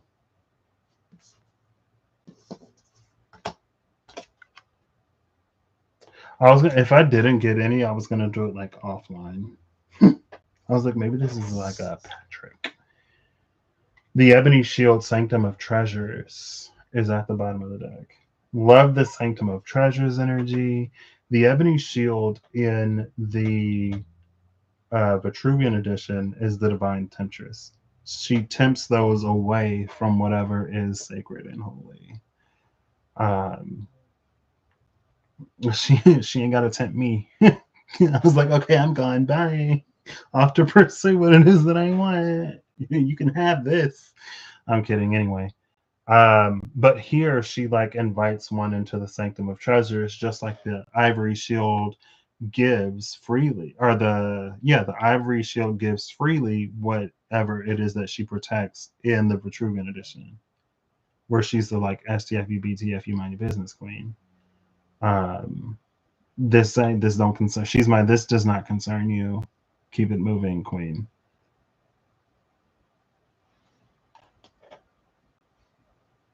So this implies the completion of a phase of the work, or a phase of my journey, right?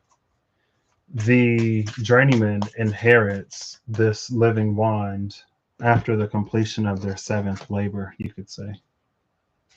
And again, with the Sanctum of Treasures at the bottom of the deck, it's like it's time to accept whatever this is and move forward. The Vagabond and the Herald of Waters, the Chariot and the Vagabond. Interesting.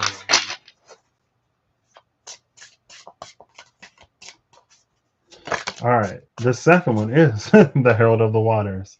Inspire the Prodigy. Bottom of the deck is the Hector, 5 of Swords. This is Venus in Aquarius. Interesting. Is Venus not in Aquarius now? I'm sure she is. Where did I put my iPad? Where's my iPad? I literally just had it. I can't check the I Ching or the transits. It's fine. I guess I have this. See the kind of, so this card was at the cut with the 5 of orbs, and then the chariot was with the 5 of orbs. Um, and it can be that, of course, my ego inflating first impression is that they're just going to be, I'm going to be devoting time, energy, and effort to certain things and not going to be as available for other things. And I don't mean this in like a rude way or whatever, but I don't have any children. I don't have any dependents. There is no one who legally or rightfully relies upon me for anything. And it's my time to make choices and decisions to live my life for me. And so if I'm not available for whatever, then I am maybe unapologetically, if I can speak, unapologetically unavailable, you know? And it's not that I'm not going to have time for family, friends, and loved ones, but again, like, I'm already planning on taking a step back from this. I don't feel. Mercury is still in Sagittarius. Venus is 23 degrees of Aquarius. I don't know when the next Venus retrograde is, but it's in Aquarius right now, which is the Hector of the 5 of Swords. So yeah, it's like 5 of Swords energy, which is almost like, oof, not my problem.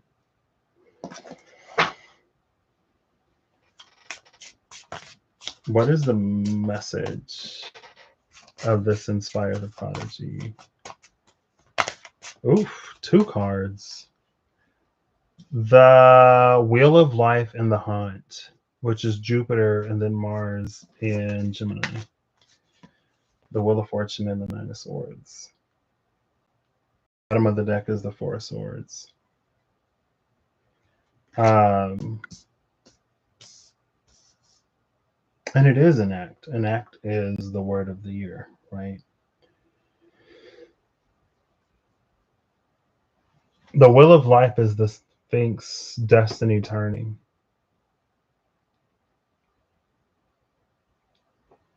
I feel like this is actually, again, in my own self-aggrandizing, ego-inflating, low-hanging fruit interpretation. But beyond that, it's going to be the year that I fully and more actively step into those spots that were dark. Like, I've already done things that pre-Darkest Night, pre-Journey Me would have just crumbled and fallen into a depression spiral for. But here, and it's because in this version specifically, there's a person holding the Ace of Wands. Like, there's a light where there was only darkness before. So it's living on the other side of all of those worries and fears and anxiety. And it's the Wheel of Fortune, Wheel of Life. It's destiny turning. And I'm not going to say that I don't. It's, how do I say that? I'm not going to allow any anxiety, fear, uncertainty stop me from pursuing what it is that I am pursuing and what it is that I want. But there are sometimes, it's not a doubt. I guess like residual feelings, maybe. Which is interesting because this was an energy, I believe, in 2022, maybe. Like summer of 2022 or spring 2022. I think it was early 2022 where there were a lot of like residual fears, anxieties, worries, traumas, whatever. Because there was a phase in my life, a very brief part, where I was like doing things that I usually wouldn't do. And I didn't have the same internal conditioning that prevented me from doing them, which is why I was doing them. But it's almost like because it was the first time I was doing it, to be encountered with something or to be actively in it was to bring up these things from like the past that I like, beliefs that I no longer held, things that no longer resonated with me, within me. And it's almost like the experience itself purged out some of that stuff, because it's almost like I had subconsciously healed, grown, evolved, changed in ways, um, or consciously done it, but it wasn't until I lived the experience that it had a chance to like almost like shift and break free. It's almost like gas trapped under something, under the ocean floor. So if you like break up the crust or if things like shift and move, then it's like the gas can like escape as things are shifting and moving. And I can see that as I put forth energy and effort and as I am moving in the ways that I'm moving for all that I want. Because, like I've said, there's a lot of like loops that are closing and they're all coinciding on a central whatever that fulfills a lot of different things. And like I was saying, with this, like it's going to require a lot of me, and that also includes like not self-sabotaging or any of that other stuff. Now I've lived enough life where it is so not um, a worry or a concern. I've gotten practice doing hard scary things, and I've also experienced so many things again that I never would have allowed myself to even dream about. Like the thought of it could have triggered a depressive spiral. Like happiness and the thought of happiness used to be something that triggered my depression bad, because I believe that it was better to be constantly miserable than to experience any kind of happiness and lose it. Like I was in it. I was like below the weeds, you know what I mean? Um, and so yeah, it's almost like this is me living on the other side in that enact, and then this is the me pre-darkest night when, again, just like the thought of something could trigger a depressive spiral. Cool. So maybe the Five of Pentacles is the old me. I mean, the Five of Pentacles has been the old me for a minute. I don't know. My darkest night scared me enough. I was spooked enough that I was like, whatever I got to do to not go back there, I'm going to do it. And yeah, it's held true. So cool. All right. And the third energy of the year of enact of 2025. I don't know if that'll be the only. Ooh. Ooh. Interesting. Two cards flipped over.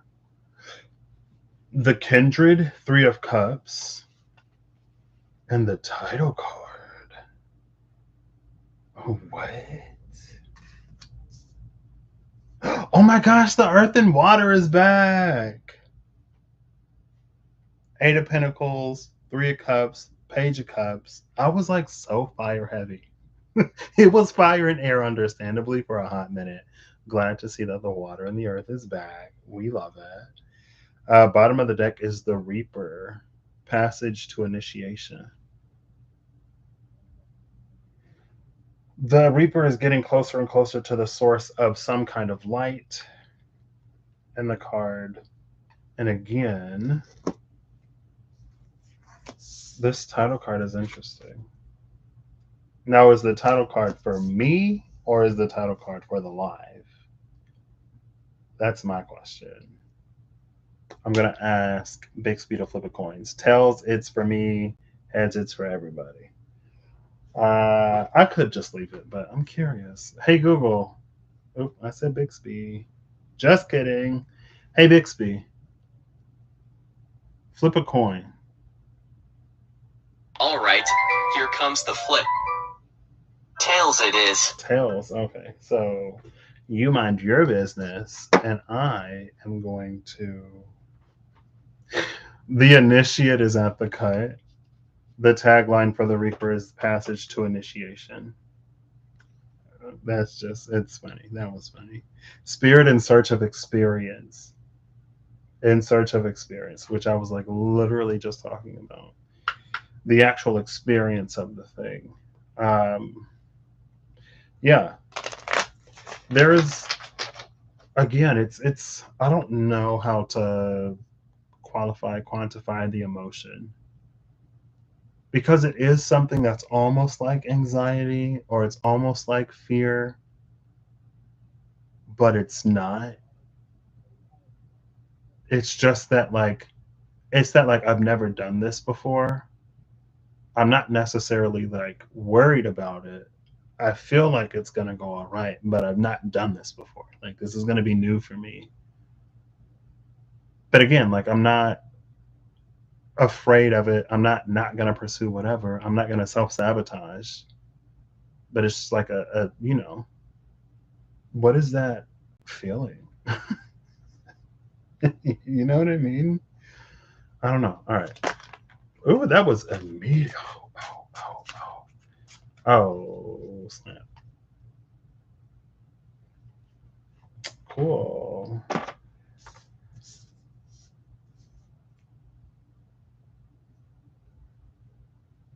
Oh, this I should have just.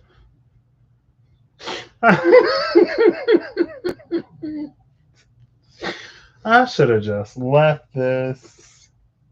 I should have just let the title card be a mystery. Because if this means what I think this means, I'm already rolling my eyes. But again, Bixby said tail, so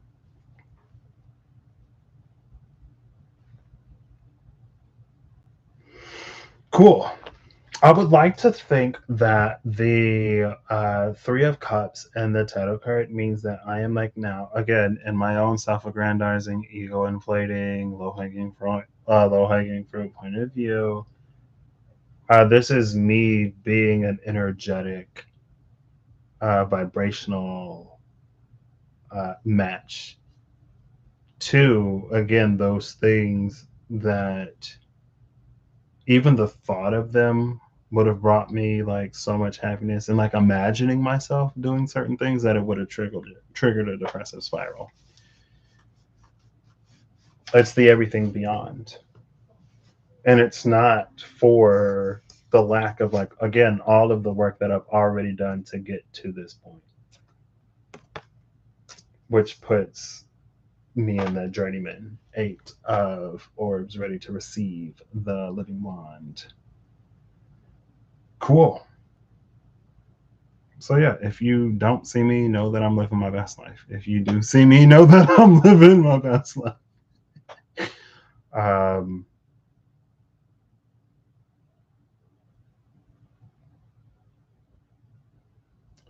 there's also an element of community that's here, which I'm not surprised about with the Three of Cups. But again, this. Okay, all right, all right. I looked at the cards that came out like one certain type of way, where I'm like,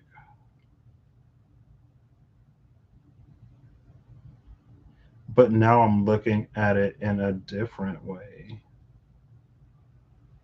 which sparks a lot of emotion. I'm just going to say that.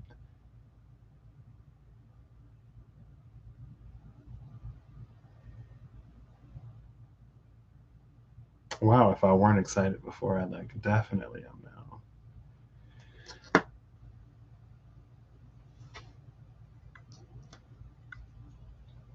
Ooh, okay, cool.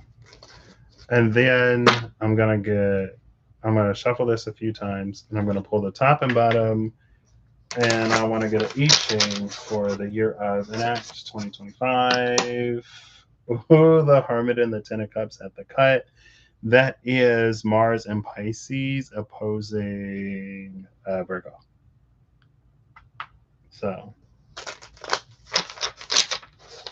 the North Node is moving into the North Node is moving into Pisces, so that Mars and Pisces energy is like accurate for like everybody. But to make those North Node things happen, we're gonna have to make those things happen. Mars is gonna be on the North. Well, energetically, the Ten of Cups. Mars is going into Cancer. While Mars is in Cancer, it's going to be trining the North Node in Pisces. And so again, at least before it moves, it's going to trine the North Node in Pisces before it conjuncts the South Node in Virgo, which is going to be interesting. Anyway, I'll give it one more.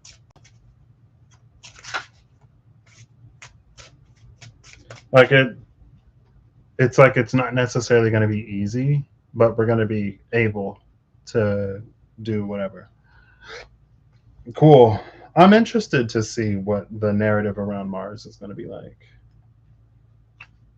Top of the deck is the Rogue, Moon, and Aquarius, Seven of Swords. Bottom of the deck is the Contender, Saturn and Leo, Five of Scepters. Interesting.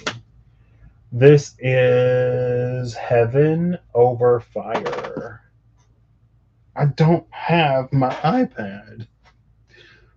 Where did I put my iPad? Oh, here it is. Cool. I was like, it has to be within arm's reach because I didn't after I got it. Heaven over Fire. This is Moon in Aquarius. Venus in Aquarius is that. What is Venus in Aquarius? Oh, here's a. Oh. I don't know. What's Venus in Aquarius? Oh, Venus in Aquarius was the Five of Swords. That's what it was. Interesting. Heaven over Fire is I Ching number 3. Fellowship is interesting again because that Three of Cups is there. Fellowship community, Tong Run, bronze people. I've gotten this before recently. Synthesis, Heaven and Fire. Together they share collective interests and set aside private interests. Together, a collective of individuals can pursue the goals of humanity, not the goals of one human. With such unity, all difficulties and dangers can be overcome. Create a fellowship. There must be order and structure. Prosperity will be had when you gather the people and unite them. Undertake daunting enterprises as a fellowship. So, as I am undertaking the daunting enterprises that finally I stand positioned to be able to undertake, a good community, good friends, a good support system is going to be helpful. Anything can be overcome with them. And I have a great support system, so I'm not necessarily worried about that. But I feel like I don't understand, rightfully so, almost like the impact that community is going to have. Like just looking at the cards and feeling into it a little bit, again, it could be very easy to get emotional and almost like overwhelmed with this feeling of both, like it's like a love and appreciation, feeling seen, acknowledged, but also like a gratitude. That's like all in there. And I'm like, oof. Yeah. So like I said, if you don't see me, know I'm living my best life. If you do see me, know that I'm living my best life. Interesting. What's a year? The year of inaction. I was like, enact. What does that mean? What are we enacting? Cool. All right, now I got a phone card. But that's my year from embrace to enact. But there's a lot that I like learned, especially I don't know. I feel like I anticipated these past, like the last two specifically, the last month and a half, but the last 2 months of the year, I anticipated like finding some kind of direction, but I didn't realize or know that it would be to the degree that it was. I didn't think that I would so seriously be pursuing uh, what it is that I am, which is its own full circle moment. Um, and I guess like I shouldn't be too surprised because I kind of no, not really. I kind of flirted with something that was very like on the edge of the periphery. Like there's definitely overlap between what I considered pursuing and what it is that I'm pursuing now, or would like to, what it is that I'm pursuing now. Um, which again, it's a return to something that years ago was the direction, but it's almost because there's almost this like because life unfolded for me how it unfolded for me. There were certain things that I desired that I didn't necessarily think were possible.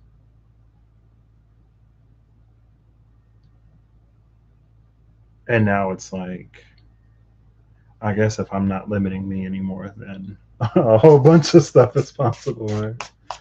All right, final card. Since I roused you from your slumber, and then I will end this. The gardener, the pugilist. Ooh, the shining gale with the pugilist. All right, final card. Clean flip or clean fall, please.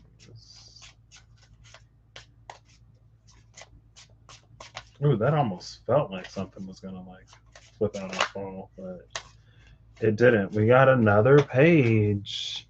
Herald of the Flame. Awaken the Brilliance. So we saw the Herald of the Waters inspire the prodigy. Now the Herald of the Flame, Awaken the Brilliance. Bottom of the deck is the joined one, Two of Cups, and the Initiate is behind the Two of Cups with the Ace of Swords and the Angel behind. Okay, behind that. Cool. Wait, who was that? Who was that? Oh, it was the Two of Cups. Cool. I mean,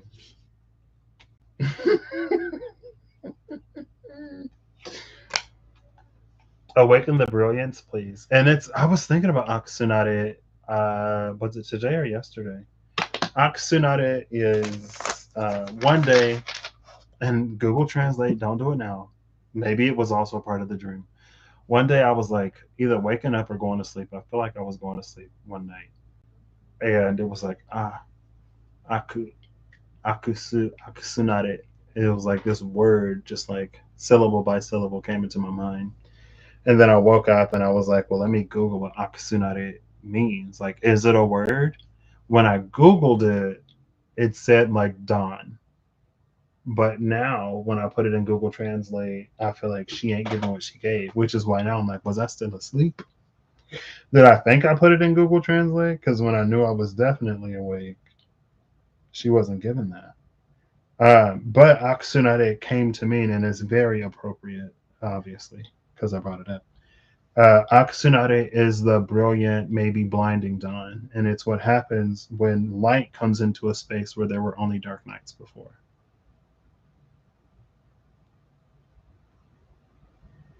Which is why it can be blinding, because it's a space that was usually dark.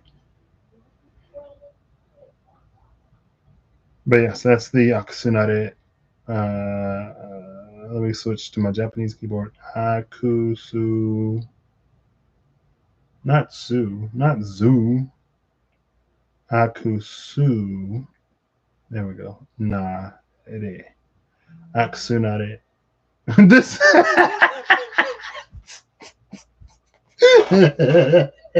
Oh, this is hilarious. Because it's the year of inaction. Or enact, right? This is what Google Translate says right now. Get moving. That's why I'm like, oof, LOL. LOL. Aksunare.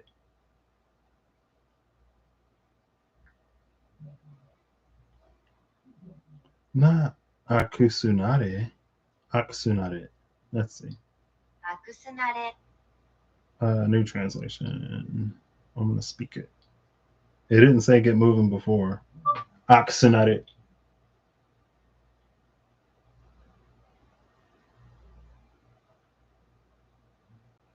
Akshonaru. Action, girl. Akusunare.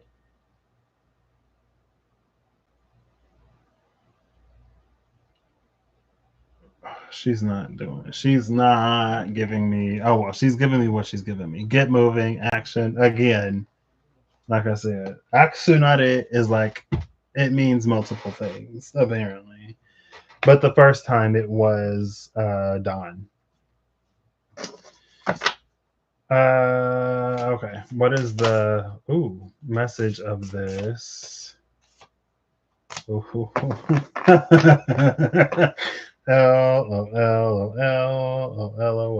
if Aksunare means now, first it was the brilliant blinding dawn. If now it means get moving, guess what the message of this Herald of the Flame is? Because again, the pages come with messages in the SKT. Awaken the brilliance. We have Commander of Intellections, the Emperor. And again, the word of the year is enact. So for Emperor energy to be there, I am not surprised. Bottom of the deck is the Blind Seer, which is the moon in Libra. I feel like the the Two of Swords is my my minor high priestess card, but she also represents the things that can be felt but not necessarily seen. And so with moon in Libra, again, there's like a unspoken, unseen connection, but one that is deeply felt because it's the moon there. And it stands on the opposite side of the zodiac wheel, but it doesn't have to conflict because it's the Emperor. Cool. So anyway, the Emperor, the Herald of the Flame, love it. Yeah. So again, for the third time, I hope y'all have an amazing whenever you see this. I hope you're acting in alignment to make all that you wish to experience your reality. I hope that whatever you need along your path, journey, and way. And if I don't see you before the new year, happy new year. Happy 2025. Happy life. Happy living. Again, I don't necessarily think this is going to be my last video, but might be. I don't know. I'm not going to delete stuff, though. I'm going to leave everything here. I don't know. Maybe I'll do like other updatey types of videos, right? Maybe like after I get settled and all kinds of stuff. As just like the next part of my journey. It's been important to me to be as honest as I can be a lot about like where I am in life and my journey over the course of the years. And I'm glad I did that because now I feel like with me being where I am and who I am and how I am, it was definitely a journey for me to like get here and to be here. But I'm also not who I used to be. You know what I mean? So I don't have the same whatever. I don't have the same challenges and obstacles as I used to have, both like mentally, emotionally, literally, physically, and otherwise. but it's all there. So if you go back, you'll find it. You'll find Chiron that was still healing, and Patrick that was still finding and exploring and all kinds of stuff. But yeah, I feel like to conclude, not conclude, because it's not necessarily the end. Um, but yeah, so maybe, I don't know. Again, anyway, maybe I'll come back. Maybe I won't. I mean, this feels pretty succinct. So